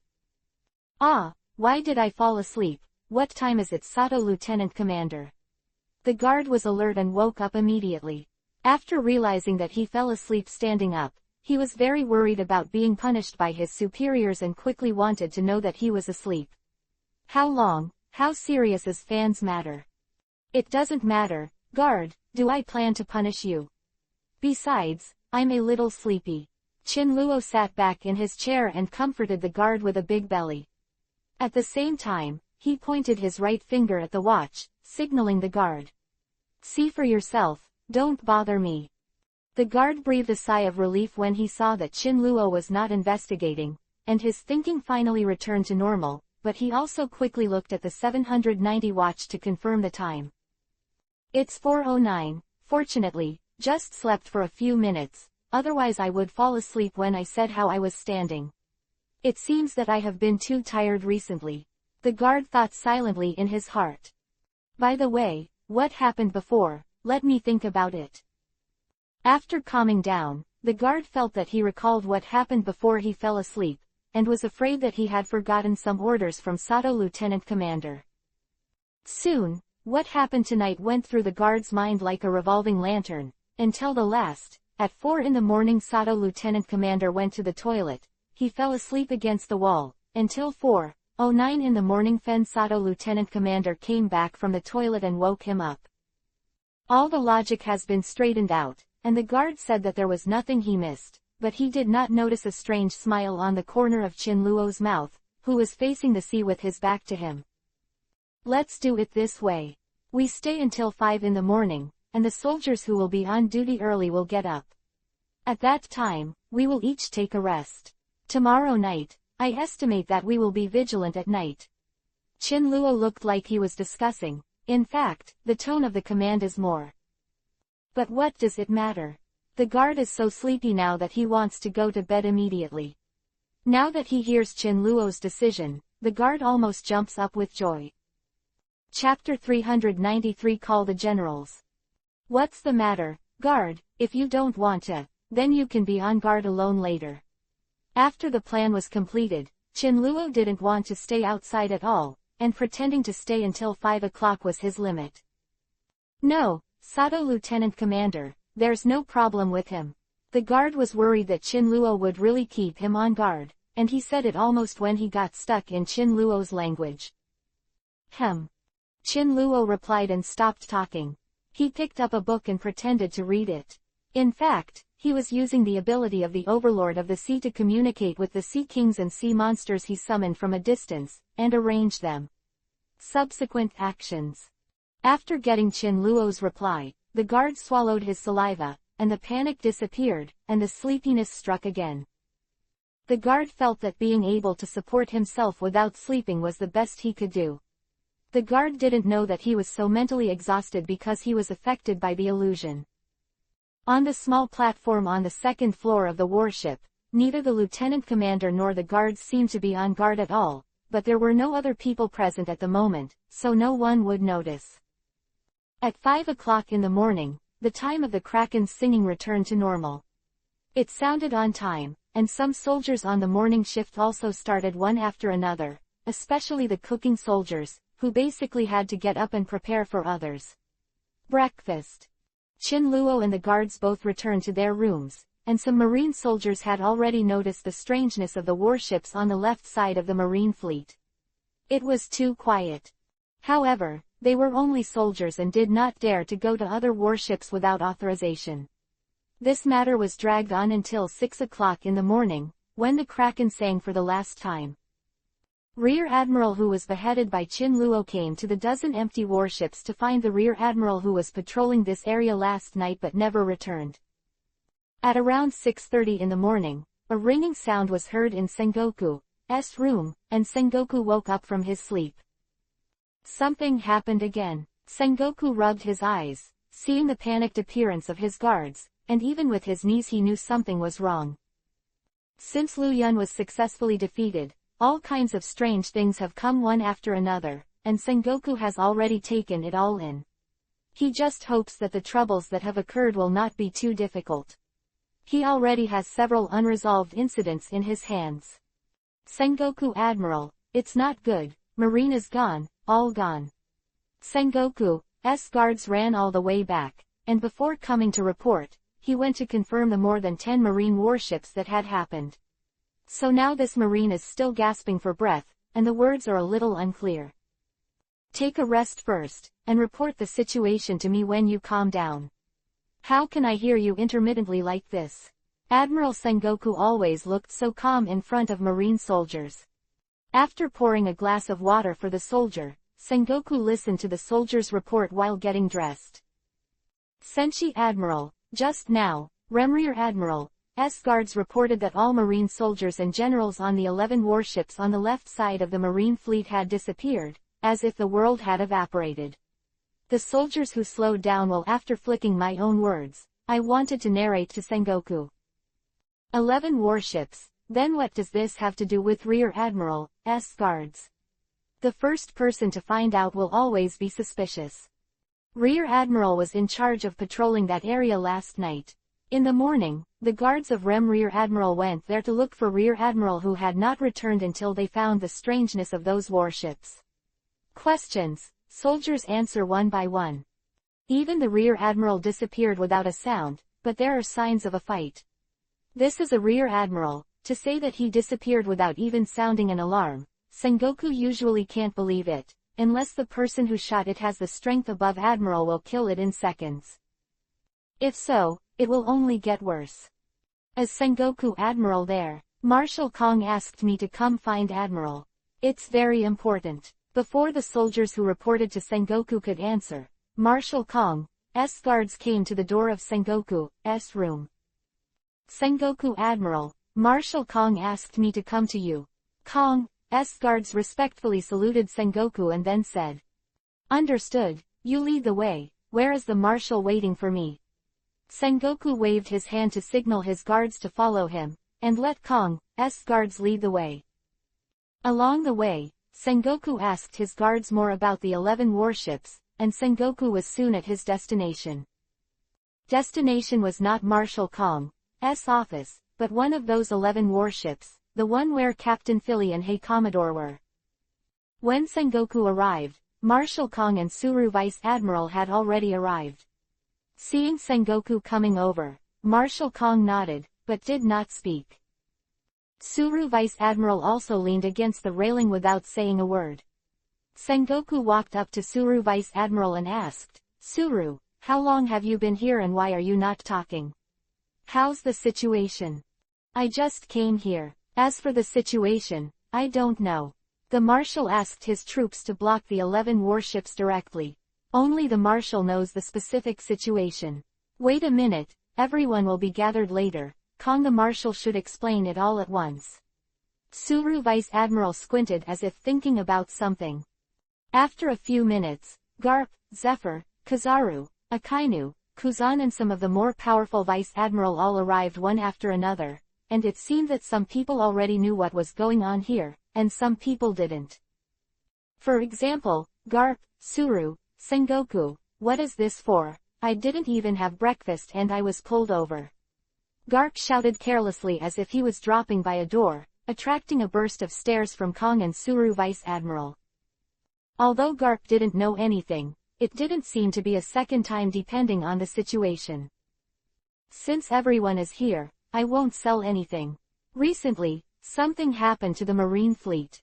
Everyone must know that just last night, the Marines on 11 warships disappeared out of thin air." After that, Kong described the detailed situation to the Marine generals again. Whether or not the people present knew it beforehand, what Kong said was always the most detailed. After Kong finished speaking, the Marine generals were shocked, and no one dared to speak out. Crowd didn't speak, so Kong just looked at the crowd so quietly, he was watching to see if anyone was looking out of place. Because in the description just now, Marshal Kong told everyone that a living mouth was found on these 11 warships.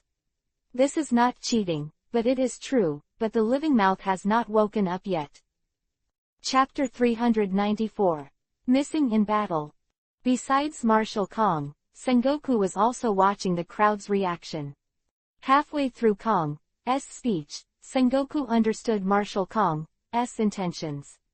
According to the previous speculation, Sengoku locked on several targets and secretly observed those suspected generals.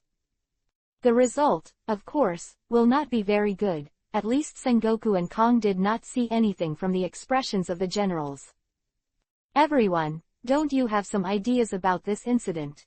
Marshal Kong's majestic eyes swept over the crowd, and all the generals who were looked at lowered their heads and said nothing. The only exception was Garp, who fell asleep standing up while Kong was speaking. Kong was very disappointed. He waited so long to find all the generals. Not only did he find nothing suspicious, but he didn't even put forward any useful suggestions. Kong couldn't help sighing, and then he thought that he still had tasks to distribute to the generals, so it wasn't a waste of effort to call them. "Everyone, a lot of things have happened on the Marine fleet in the past few days, and the soldiers in the fleet have started to talk about it. This time there is another incident of the Marine disappearing from the air on 11 warships. This news can't be hidden now. Speaking of which, Kong raised his voice and roared, "So I hope you can manage your soldiers well. I don't want 820 to see the most powerful fleet ever assembled by Marine in a panic." "I understand." Kong wanted the generals to appease the soldiers under him. Kong couldn't think of any tricks himself, so he delegated the pressure to the officers below. No matter what the officers below do, Kong just asks them to be effective. Generals would not understand Kong's intention when they heard it, but this task is really difficult to complete, and it is very difficult. It may not even be necessary to arrive at dinner, and this matter will be known to everyone in the Marine fleet. Even if they wanted to hide it, these 11 unmanned warships were entrained in the Marine fleet like ghost ships, spreading fear all the time like the devil. Coupled with the tragedy of the outer fleet that happened the night before, I am afraid many people will think that the Marine fleet is being targeted by something unclean in this sea area. Even their generals were not exempt from this, let alone the ordinary soldiers under them. At this moment, the generals didn't care about being rude in front of Marshal Kong, and they started talking and discussing with each other. They all wanted to see if there were some better solutions from others. The discussion went on for more than 10 minutes, and Kong did not interrupt them to represent their acquiescence. Until a daring vice admiral asked Kong, "Marshal Kong, shall we tell the soldiers truthfully that the marine soldiers on these 11 warships encountered some enemies and all died?" The man next to Vice Admiral knew something was wrong as soon as he heard what Vice Admiral said. This Vice Admiral is an idiot. He often speaks without going through his brain. His friends are quite aware of this. But to say this at this juncture is to hit Marshal Kong's muzzle as a target. They wanted to stop it, but it was too late. "Vice Admiral, who told you that the Marines on these 11 ships were all dead?" "Mia, missing in battle, understand. And this is not a request, but an order, it must be completed, do you understand?" Facing Marshal Kong's thunderous wrath, Vice Admiral hurriedly saluted and admitted his mistake. The exchange and discussion of the generals also ended, and Kong waved their hands and let them disperse. Soon, the deck that was originally full of people was only left with Marshal Kong, and Zephyr and Sengoku, who had a tacit understanding. Tsuru Vice Admiral had planned to stay, but after seeing Garp sleeping standing up, in order not to let Garp continue to be embarrassed or bear the wrath of Marshal Kong, Tsuru Vice Admiral used the washing fruit to turn the sleeping Garp into a piece of laundry and took it away. Tsuru Vice Admiral sometimes couldn't help but think back to when he found a teammate he recognized, a son, or a stupid son. "Marshal Kong, you still have some information that you didn't tell me just now." Zephyr's tone was not an inquiry at all, but an affirmation. Terms of his familiarity with Kong, Zephyr definitely ranks first among the generals, and he is more suitable to say such words. "Of course, they don't need to know that much, you come with me now." Kong turned and walked towards the lookout. Since Kong received the news that 11 warships were in trouble, he asked his soldiers to block all the warships and conduct a carpet search. Most of the searches turned up nothing, and 10 of the warships were as clean as if nothing had happened, with no clues at all. The only 2 clues are on this ship, the same ship that Hey Commodore and Ferry Captain are on. Kong deliberately called the generals to the warship, and revealed that there was a survivor, just to see if any of the generals responded incorrectly. "It's a pity that I didn't get anything. Is it really not the work of Marine insiders?" Kong didn't dare to draw conclusions. There are many good acting skills among the generals. On the observation deck, Hey Commodore's blood had already flowed and solidified, and the ground of the entire observation deck seemed to be painted with a layer of red paint. As this Hey Commodore, the larynx, trachea, and blood vessels were cut off with one knife, killing him instantly. There were no other wounds, and the murderer took Hey Commodore's life with just one move, neat and powerful. Once at the lookout, Sengoku comes into play as he quickly examines the body and gives information. Sengoku came to the conclusion that his face was not very good, and he was able to kill Commodore in seconds, which is not much in Marine. Marine-style long knives are very common, and the owner can't be found. The murderer was very cautious and used this weapon specially, and it is estimated that the fingerprints can't be found. Can I pull out the knife and have a look? Dare to destroy the scene. Now the knife also nailed the Hey Commodore to the wall, so Sengoku has the last question. Kong nodded to authorize Sengoku. Sengoku was careful not to damage the remains of Hey Commodore too much when he drew his sword. Therefore, he also felt that it was more difficult to pull out this knife than he thought, not only deep, but also requiring a lot of strength to get it. After the long sword was pulled out, Sengoku and others discovered that the blade was curled badly. "Marshal, the blade of this knife is rolled like this. From my experience, it should be caused by collision with a large amount of rigid materials, such as bones. There are also bloodstains of different levels on the blade. I'm afraid the missing generals," Sengoku said here. Stop talking. Chapter 395 Waking Witness. Sengoku wants to say that these generals are probably in different places. He couldn't say it, but the meaning was obvious. Zephyr and Kong naturally wouldn't pretend to be confused. Seeing that neither Kong nor Zephyr responded, Sengoku found a compromise. Sengoku summoned a soldier and handed over the drawn marine long knife. Take it down and check how many people's blood is on the knife, and see if you can find the source of the knife. Sengoku did this just to delay the death judgment of the missing general. As for finding the source of the knife, he really didn't expect it, so he bought a lottery ticket. After all, for Marshal Kong or the entire Marine, the disappearance of these 11 generals was easier to accept than death. Even if everyone knows it, having such a fig leaf makes everyone less anxious and fearful. Just like before Qin Luo crossed over, the number of Mia after each battle of the U.S. imperialists was several times that of KIA. Sengoku stared at K Commodore's body again, and took a look at both of K Commodore's hands. It's an insulated food box, and it's been opened. There's obviously a crab cake on it that's been eaten, but I just saw that Hey Commodore doesn't have any crumbs of crab roe on his hands, nor does it smell, so it's not Hey. What Commodore did. If it was eaten by someone he knew, Hey Commodore would keep the lid on the food container when he didn't eat it. So the food container was opened by the murderer. Sengoku's analysis stunned Kong and Zephyr for a while, and couldn't get in. Sengoku frowned and continued, I've met Hey Commodore a few times, and in my impression he is a man who is good at swordsmanship and always carries his own saber. Such a man who loves swords, patrolled the night vigil last night. It is impossible not to carry his own knife, which is probably still with the murderer. Commodore's saber of the swordsmanship genre is not an ordinary thing. Perhaps the murderer or the person who helped the murderer took the saber out of greed. Marshal Kong, I suggest you start investigating this saber now, maybe it will help us catch the murderers or find out who's behind them. Sengoku suggested to Kong seriously. Isn't that right? I finally got a clue, and naturally I have to make good use of it. There are not many such sabers. Pity that Sengoku's expectations were immediately shattered by Kong's words.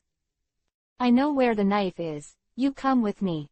Kong hesitated, and finally decided to tell Sengoku.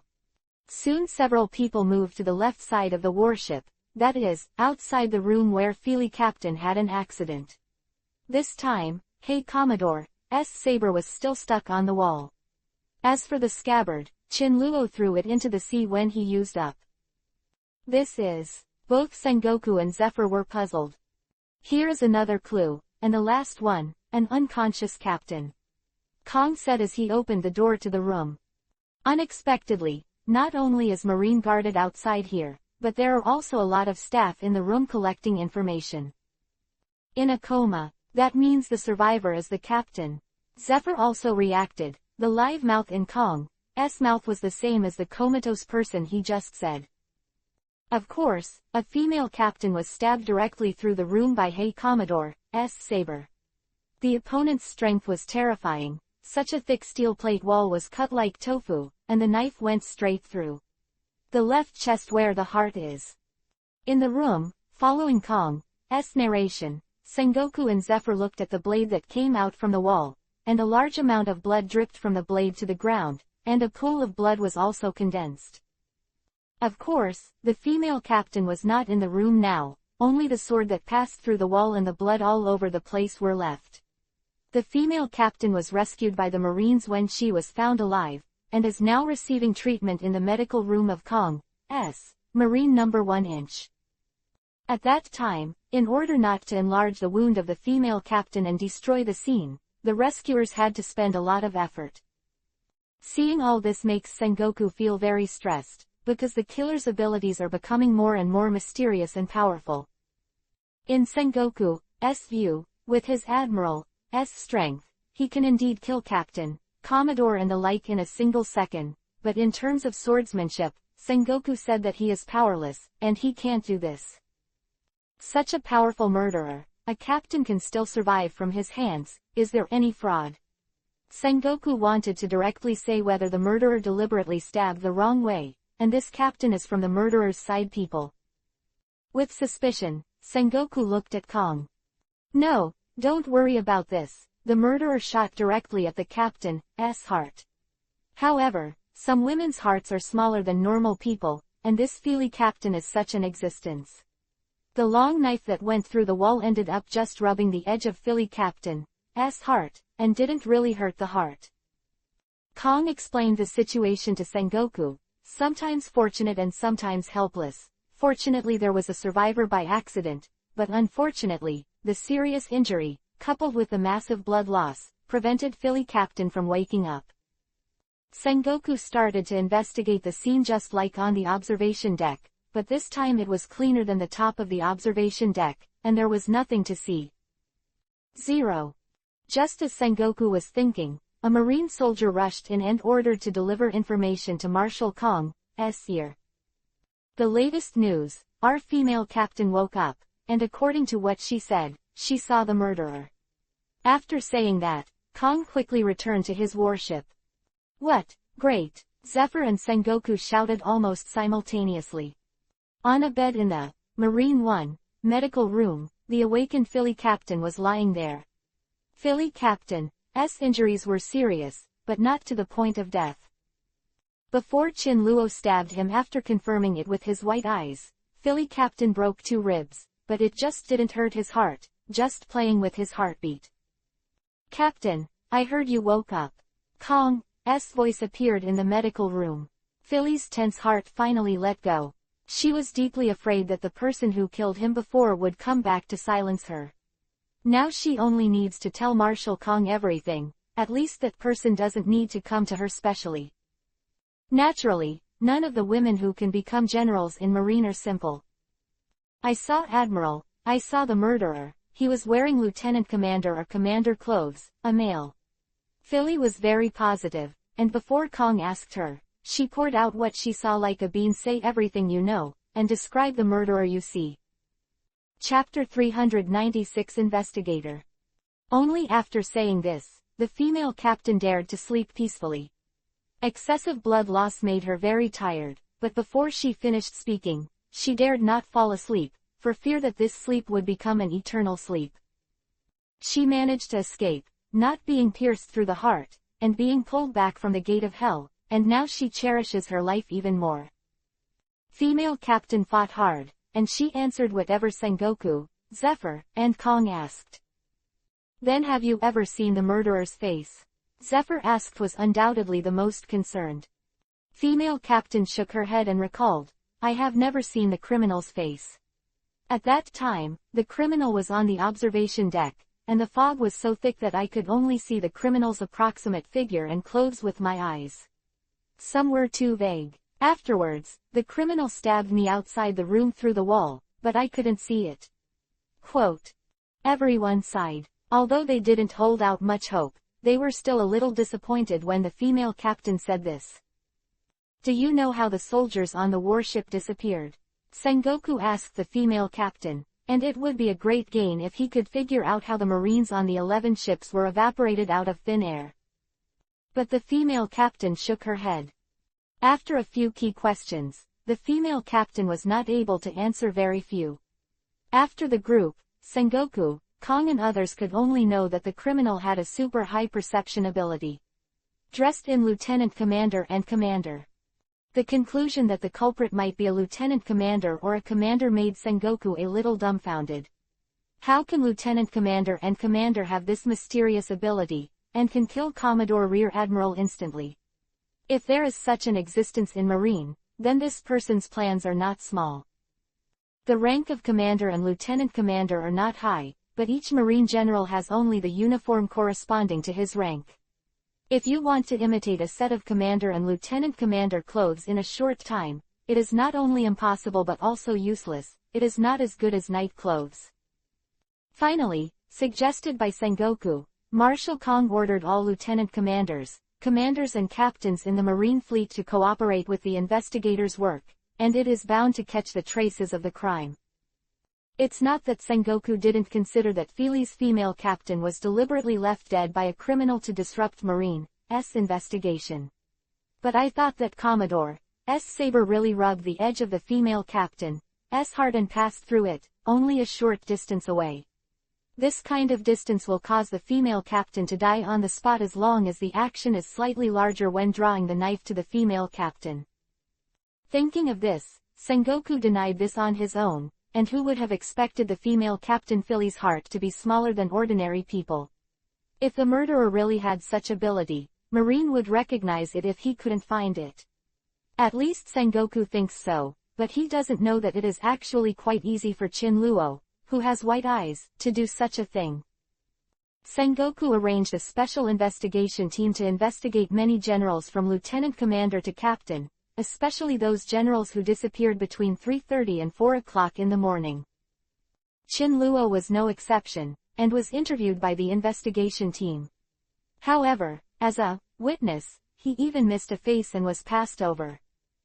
Witness, between 3:30 and 4 o'clock in the morning, explained all the facts of last night under the hypnosis of the investigation team.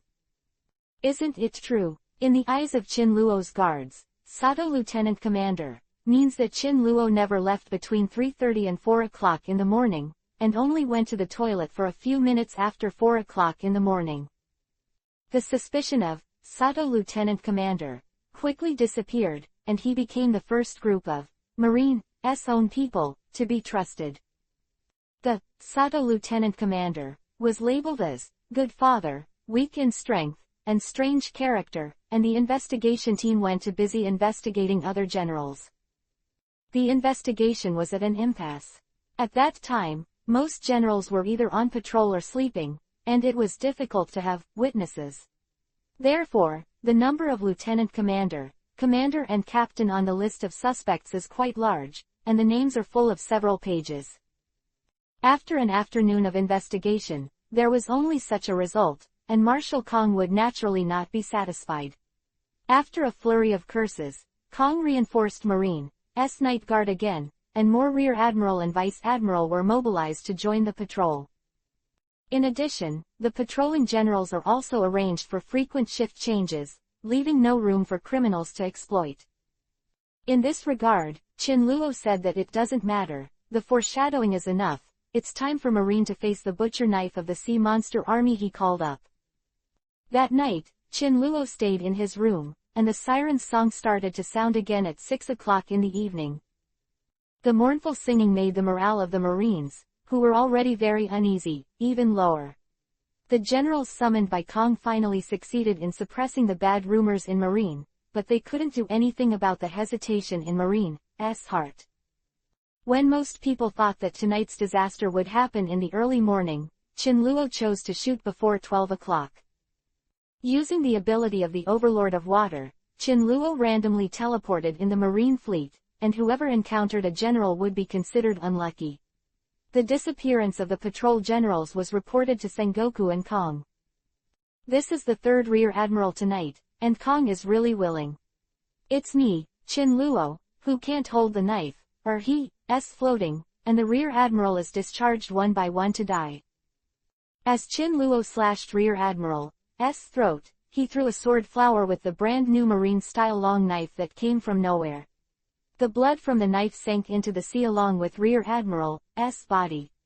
Such a sound was quickly drowned out by the sound of the waves brought up by the Marine fleet going, and no one noticed it at all. No, there are spatial fluctuations, and someone is coming. Suddenly, Chinluo, who has the power of kaleidoscope writing wheel eyes, felt a familiar spatial fluctuation. Chinluo instantly melted into a pool of sea water splashed on the deck, and turned into a water ghost to observe the people who came. A space door opened, and Deadpool came out. 3.4. I escaped, it looks like I took a step, but the mouse has already been caught up by the cat. I'll see how you can run later. The newly appeared Deadpool was upset when Chinluo disappeared again. Return. My worry is right, this time the Marine Assembly Order, the remaining Gorosei, 5 elders were more afraid of death, but they still sent dead servants over. Fortunately, I kept a few more minds, and I didn't use the space ability at all. But now that even Deadpool is forced out, Kong must be in a hurry. Chinluo's eyes turned, as if he thought of some bad idea again, and his figure disappeared. Tonight's hunting and chaos are far from over. Sea was a little rougher than before, and a dark shadow as wide as half of the Marine fleet was looming in the sea below the rear of the Marine fleet. Chapter 397 Undead Overture. In addition to the huge black shadow, there are many black shadows of different sizes shuttled under the sea. The skeletal demon fish, covering their scarlet eyes, pinned themselves to the bottom of the boat one by one. The roar of their excitement was transmitted in the turbulent waters. But for the marine fleet in the fog, it all happened so quietly that no one noticed. The two armies faced off against each other, and while they had already set up their positions, they were still cooking and cooking. This battle tilted the balance of victory from the very beginning.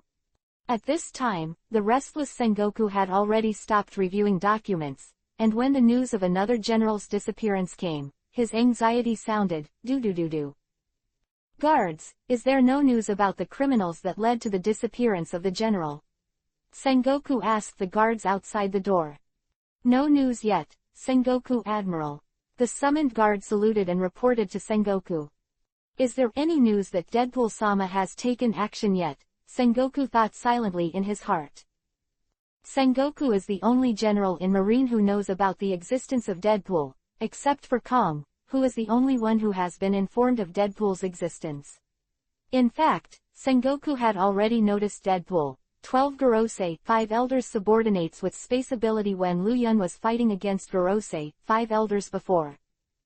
Kong had asked Gorosei, 5 elders if they would go with him before the strongest rally order set out to attack Lu Yun. The Gorosei, 5 elders, who were afraid of death, naturally wouldn't go, so they dispatched 2 dead servants and secret help. At least the Gorosei, 5 elders will be able to join Deadpool to teleport the marine bones back if the strongest rally destroys. It's not the first time to use teleportation to save Marine, and she is extremely skilled. Kong just left the meeting abnormally after hearing about the disappearance of a general. He should have asked 2 dead servants to take action. Annoyed, Sengoku walked to the deck. Maybe looking at the sea and the stars would help him relax, but in the fog, he couldn't see the sea, not even the monsters under his feet with claws and claws. The recent events in Sengoku's mind kept surging, and they must be connected, but he just couldn't find it. "Look, what is that, in the mist? It looks like a ship in profile." Sengoku's thoughts were interrupted by the intensifying noise of the marine soldiers, and with the voices of the many soldiers, Sengoku looked forward to the marine fleet. After leaving the lights of the marine fleet, there were wisps of faint blue light in the dark fog. The faint blue light makes people feel cold. The outline of the faint blue light looked like a ship, but the style of the ship was a little more retro and a little broken. A good performance starts with a good opera. 12 o'clock is coming. Tonight is the special performance of the Kraken Queen, who has been hidden by Chin Luo for a long time. So it is necessary to give the Siren Queen a better pomp. There's nothing more fitting than proclaiming the Queen of Withering, driving the ships of the undead to spread death on her enemies. A single spark can start a prairie fire. At first, a cluster of faint blue rays of light seemed to be contagious, instantly igniting the entire sea area in front of the marine fleet, and even spread to less than 50 meters in front of Marine. Soon the mysterious blue color revealed its full face from the mist. This is a dilapidated wooden boat with several large holes in its body. Many of the logs have been rotted into slag, and the rest are covered with a layer of lichen or some kind of aquatic plants. A faint blue light burned on the wound of the ship. Ah, hiccup. This was the sound of a large number of marine soldiers swallowing their saliva collectively. "You, ghost ship." The guard standing behind Sengoku stammered something he didn't believe, but the truth was right in front of his eyes. The ghost ship did not directly encounter the marine battleship, but staggered the marine battleship and sailed into the marine fleet. Oh, maybe it's more appropriate to use floating. After the first ghost ship, there was a second, and a third rushed out of the fog. A steady stream of ghost ships appeared in front of the marine fleet. What are you waiting for? Raise the first-level combat alarm and guards, our guests are here. Sengoku roared and woke up all the sluggish Marines. Order a cool song for Marine. Chin Luo looked at his watch, and the scheduled 12 o'clock arrived soon. Chin Luo dressed neatly and left his room. The entire Marine fleet had turned into a mess, and the alert of first-level combat readiness sounded on all Marine warships. The sleeping Marines were awakened by the sound of the alarm, and hurriedly got up and put on their equipment. Although they didn't know what was going on, it must not be a good thing. What Marine lacks most now is time, and Chin Luo will not give them a chance. The Queen of the Sirens' singing sounded on time, and the mournful song with a sleepy meaning was gently sent to the Marine soldiers' minds. The noisy alarm sound did not affect the singing at all. The Marine soldiers who had just woken up only felt a deep sleepiness rise, and they wanted to lie down on the bed with heavy eyelids. Even the Marine soldiers who didn't feel sleepy felt that their spirits had become decadent. On the contrary, those faint blue flames burned even more intensely in the singing. Awaken the dead and put the living to sleep. This is the deep-sea version Undead Overture of the Siren Queen. Blue flames exploded and fell all over the ghost ship. In the sound of rustling, the skeletons climbed up one by one, and the ground covered with moss and water plants also moved. It was a monster like a coral reef. No weapon can withstand the erosion of time and sea water, and the undead on the Ghost 663 ship have sharp bone spurs as weapons in their hands. An unknown white long bone, one end of which was ground into a sharp blade, and there was an inexplicable blood color between the bones. The ghost ship was also alive, and the wreckage deck on the ship jumped up directly, biting the Marine warship on the side like a beast. The undead on the ghost ship dragged their weapons to start a landing battle with Marine. The sober Marine also took action, and many undead were swept into the sea when they walked on the wreckage of the Marine battleship deck. Although Marine has done its best to sweep away the undead, the number of undead and their fearless appearance finally broke through Marine's barrier and arrived on the Marine warship. Most common Marine soldier weapons are muskets, but muskets are useless against undead. The ejected bullets either flew through the gap between the bones of the undead, or made a harsh sound when they touched the bone scum, just like the sneering of the undead. Marine soldiers who are good at fighting techniques can easily deal with clumsy undead as long as they have a sharp blade or a blunt weapon. In 3 or 2 strokes, an undead was divided into pieces. But the trouble with the undead is that even though it is divided into many parts, each part is still able to move, and they are still fighting to gather together to be reborn. Chapter 398 Undead. The difficulty of the undead is entirely dependent on ordinary Marine soldiers. Naturally, they can't handle it. Watching the Marine position being continuously compressed, many middle-level generals also began to deal with the undead. With Marine lieutenant-level generals joining the battle, the undead attack was suppressed. But not long after the good news came, the screams sounded again. When all the Marines were not paying attention, the undead who had been knocked to the bottom of the sea before had quietly climbed up from the other side of the Marine fleet. The fog and panic, few Marine battleships were lucky enough to notice this, and most of them were bursting with chrysanthemums from behind by the undead. It's hard to imagine how these limbless undead climbed from the sea to warships. The last thought of the various Marine battleships behind them was, "This is impossible." They stared blankly at the bone blade pierced from their chests, and only had time to let out a shrill scream, and their lives passed away like water. Marine's generals were very annoyed by the lack of security at the rear, and they turned their guns around, intending to turn the undead who had attacked in the back to ashes. At this time, Marine's attention was attracted by the undead sneaking behind him, and he didn't notice that there were so many skeletons among the undead that were on the side of Marine's warships suddenly accelerated their movements and silently squeezed to the front. The strange behavior and clever concealment methods are different from the clumsy and sluggish ordinary undead, more like a deadly assassin. These undead suddenly attacked, and when the Marine generals who participated in the war planned to rescue them, they sprinted out of the blind corner of their target's field of vision. The speed of these undead is staggering. The targeted Marine generals didn't notice it for the first time because of the blind spot. The surrounding Marine soldiers saw it but were shocked by the speed of these undead, and it was too late to remind them. Is this still the undead? Could it be that I am dazzled? Thinking about it, this was the thought in the minds of countless Marine soldiers at this time. Most of those attacked were lieutenant-level generals, and only a few lieutenant commanders and one commander were attacked. And the generals who were attacked were either those with devil fruit abilities or those with strong physical abilities.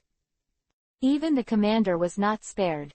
The undead who entered in front of him slashed away with the bone blade in his hand, and the commander was divided into two halves without seeing any sword and sword energy. The blood spattered onto the marine soldiers beside him, causing them to collapse directly to the ground.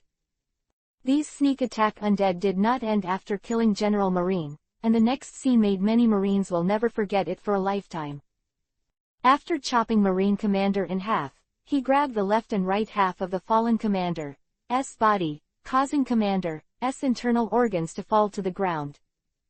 Like putting on clothes, the undead leaned the corpse in half against its own bone rack. Black nematodes rushed out from the bones of the undead and spread to the corpses and the internal organs on the ground. Soon the two parts of the corpse were joined together.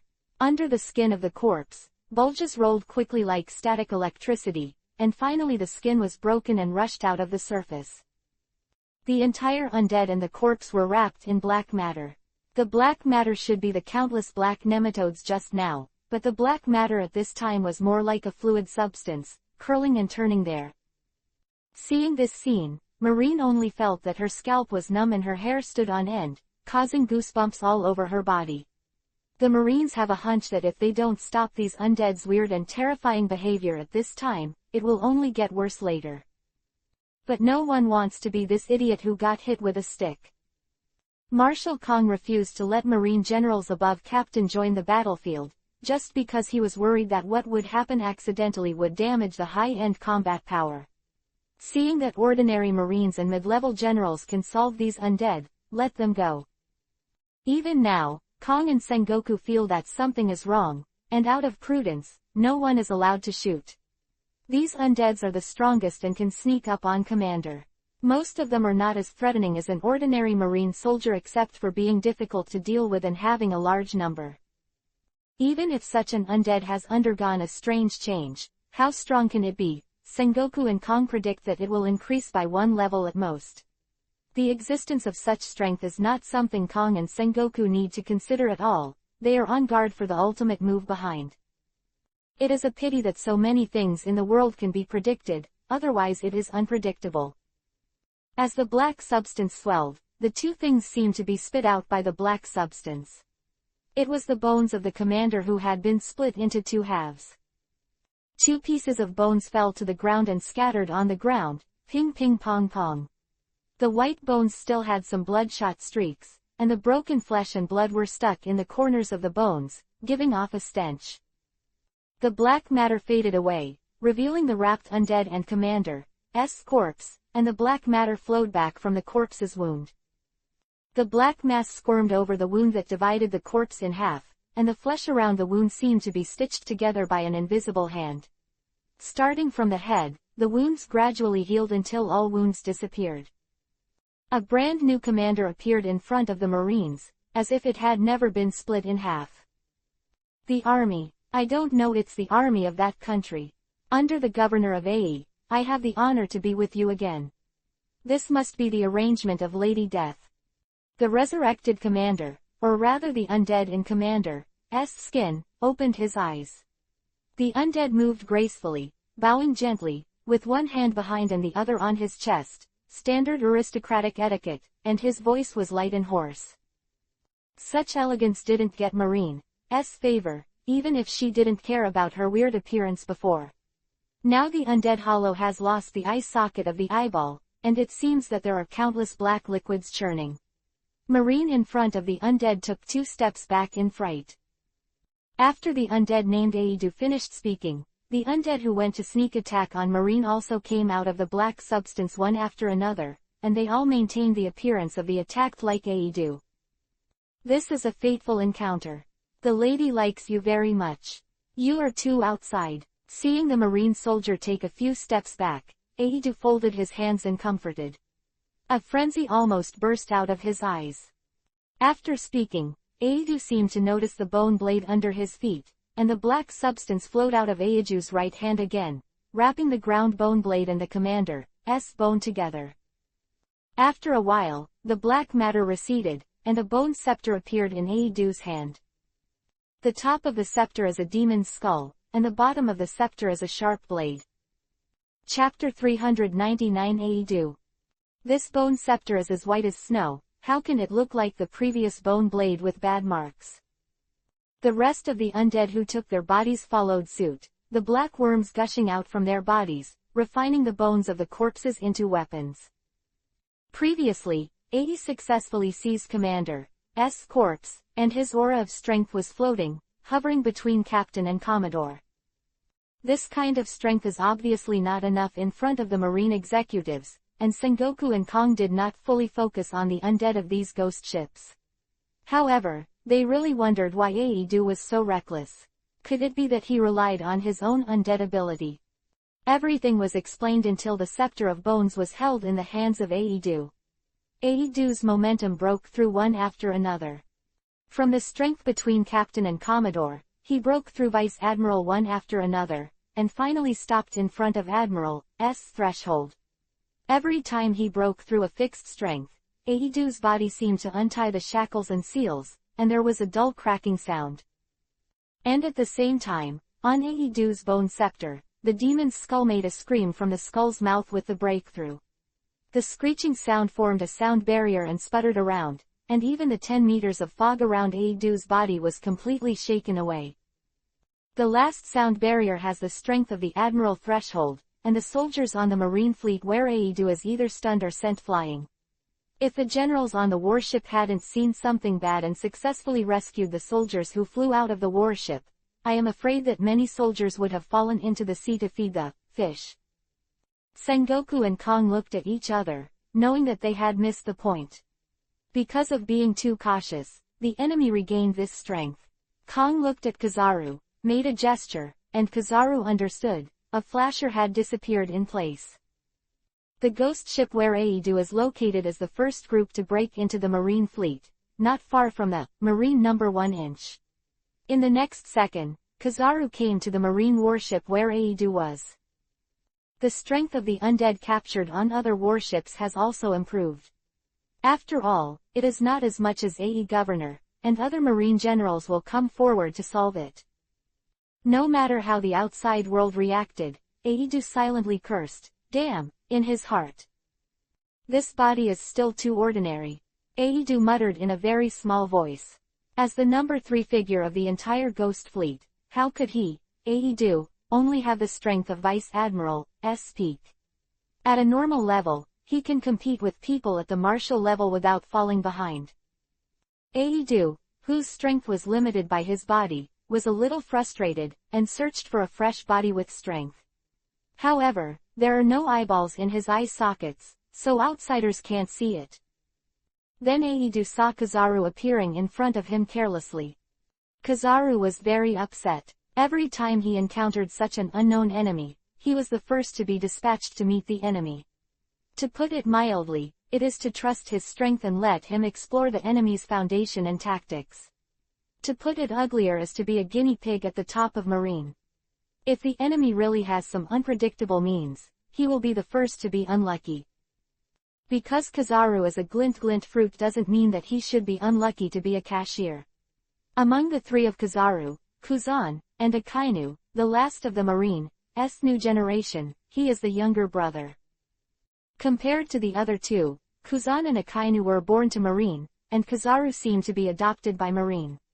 Do the hardest errands, run the farthest field, fight the most dangerous enemies, and finally rank at the bottom of the 3.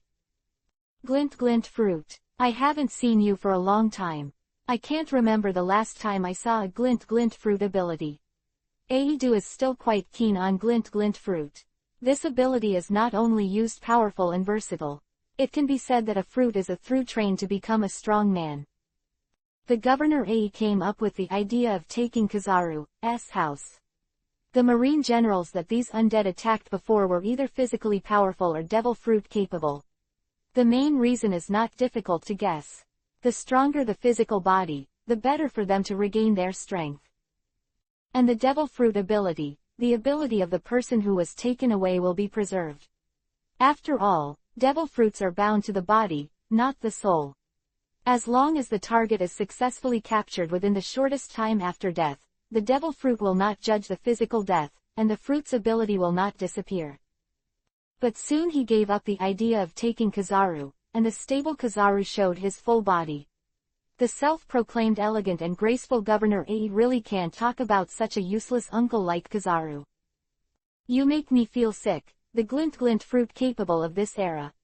Aidu pointed the blade of the bone scepter at Kizaru, criticizing like a noble despising dirty pariahs. Huh.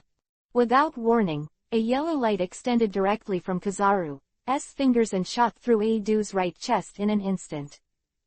Kizaru is really angry, and he was despised just as soon as he appeared in front of these skeletons. Kizaru doesn't want to lose face, he is still a filthy undead. Therefore, Kizaru didn't say anything, and the extended version of Tiankong Yunjian pierced through the skeleton frame.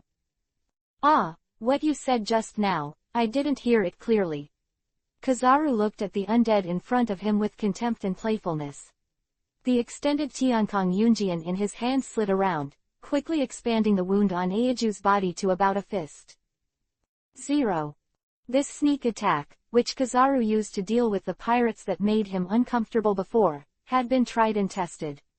Every time he saw the shock and despair in the eyes of the pirates, Kizaru would be very happy and taunted the other party more forcefully. But this time, the target of Kizaru's move was wrong, and the undead have no heart. Even if there is, it is not his fatal point. Despicable, you are blaspheming the ability of glint fruit, mocking the believers of Lady Death, you must be punished. In Kizaru's slightly surprised expression, Aidu issued an angry rebuke from his mouth. Hearing this voice, Aidu seemed to be nothing. Bone Scepter swiped, and Kizaru's extended Tiankong Yunjian was directly hit into shards of light and disappeared into the air. Kizaru's Tiankong Yunjian disappeared, the upper opening cut by Tiankong Yunjian overflowed with a black substance-like liquid, and the large hole in his chest healed quickly. The tide of death. Aidu put the bone scepter a little on the deck, just like a dragonfly on the water, the floor of the deck actually had ripples. The tidal water formed of black matter was like a torrent that had opened its gates and rushed towards Kizaru in an instant. Kizaru's heart throbbed, but he felt bad, and walked away. But the marine soldiers behind him were not so lucky. They were completely submerged by the viscous tide of black matter, and the entire marine battleship was completely swallowed by the black matter. Chapter 400 Field of Death. The torrent formed by black matter is not extremely fast but also dissatisfied. It's normal for Kizaru to escape, but these marine soldiers don't have that luck and strength. Only had time to shout, "Help," or "Run," once or twice, and he was submerged in black matter before jumping off the boat. Wherever the black matter is swallowed, everything is silent, whether it is struggling or shouting, there is nothing at all. The entire warship, except for the position of Aidu, the rest, whether it was marine or the undead, were engulfed by black matter. After a while, the black matter shrank back like a rewind and disappeared at the bottom of the bone scepter. After the black matter receded, the secrets hidden under the blackness were also revealed to everyone. The undead were still the undead, and the marines were a pile of bones. Marine generals who were paying attention to the battle. The strangeness and power of the black matter was something they were unwilling to face. Immediately, Marine, who was fighting with other undead souls, took a step back, unwilling to encounter that black substance. What a monster, he can still use such evil abilities. Kizaru's voice came from the sky in front of Aidu, and everyone who heard it would feel that Kizaru had just hid in the sky. But at the same time, Kizaru appeared behind Aidu, with a shining yellow light on his feet. A light speed kick, kicked Aidu in the face with such accuracy. Du felt the raging energy behind him and the gust of wind that was being carried, and knew that Kizaru was attacking him from behind, and he could even guess that the target of Kizaru's attack was his face. But is the speed of light kick so easy to defend against, especially the kind of speed of light kick that makes a sneak attack? Turned his head at the last moment, and his empty left hand instantly blocked the way of Kizaru's light speed kick attack. As soon as he stepped down, with a muffled sound, Governor Ai staggered back a few steps in the opposite direction. There was no sign of injury on Aidu's face. In the end, his left hand blocked Kizaru's light speed kick to avoid being slapped in the face in public. But Aedu also paid a small price. Governor Ae came up with a temporary countermeasure based on his experience in previous battles, but it was naturally impossible to block Kizaru's well-prepared kick with his left hand in a hurry. At this moment, Aedu's left hand twisted and bent unnaturally. If it is an ordinary person, this hand has been abolished, and there is no possibility of recovery. But how could Governor Ae be an ordinary person? Aedu, who had regained his footing, took his left hand in front of him and looked at it, as if he was looking at a broken item instead of his own hand, and broke the deformed left hand back with his right hand. You provoked Lady Death's servant once again. Put away your careful thoughts, glint glint fruit ability. As he spoke, a black substance emerged from his left hand and wrapped it all over it. It didn't take a few seconds for the left hand to be restored to its original state. It was a pity that Kizaru saw this. He originally intended to directly remove the head of the undead who claimed to be Aedu, but in the end he was blocked. The 2 consecutive surprise attacks have forced Aedu's vigilance towards him to the highest level. And according to Aedu, Kizaru seems to have blasphemed the beliefs of these lunatics, and Aedu intends to destroy him humanely. Kizaru doesn't care about Aedu's anger, even if he can't beat him. With his Kizaru's ability, running is no problem. What's really tricky is the dark matter, which can be used to both kill and repair the undead themselves.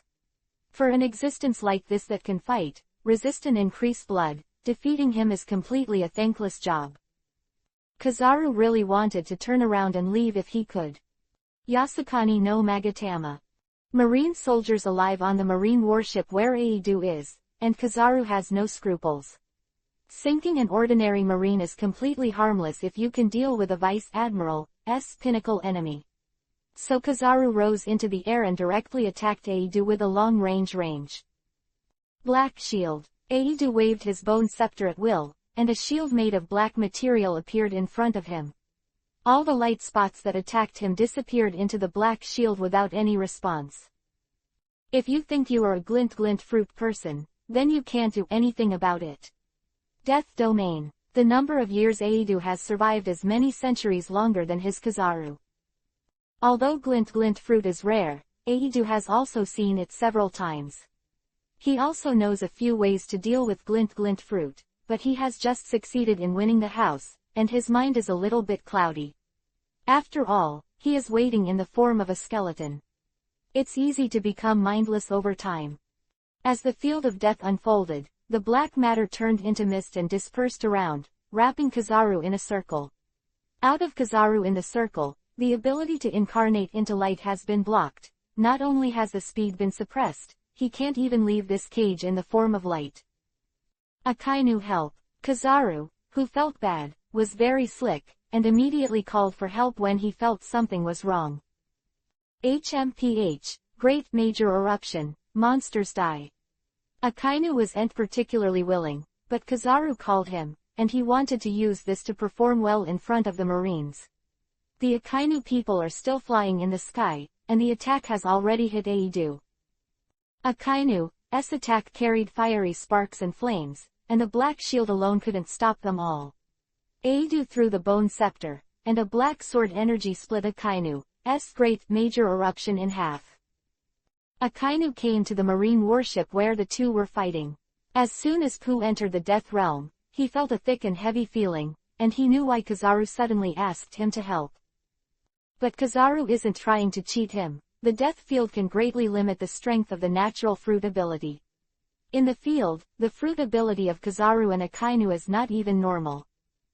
Akainu and Kizaru, who couldn't use their fruit abilities as they wished, chose to fight Aedu in melee combat. This battle was strange. This Aedu was 55 to 50 against anyone, even if he was evenly matched against the previous Kizaru. Now that he is alone with Akainu and Kizaru, it's hard to tell what the situation is. Kizaru called out the Sky Kong Cloud Sword with the speed of light kick. Akainu turned his hands into lava, and each blow was a reduced version of the Great Major Eruption. Under this attack, Aedu used a bone scepter in 1,000 ways, sometimes slashing Akainu's fist with a knife, and sometimes smashing Kizaru's head with a scepter and club. From time to time, Aidu will also summon a black matter. With the help of the death field to weaken the strength of the two, he managed to deal with Akainu and Kizaru with a wealth of experience against enemies without falling behind.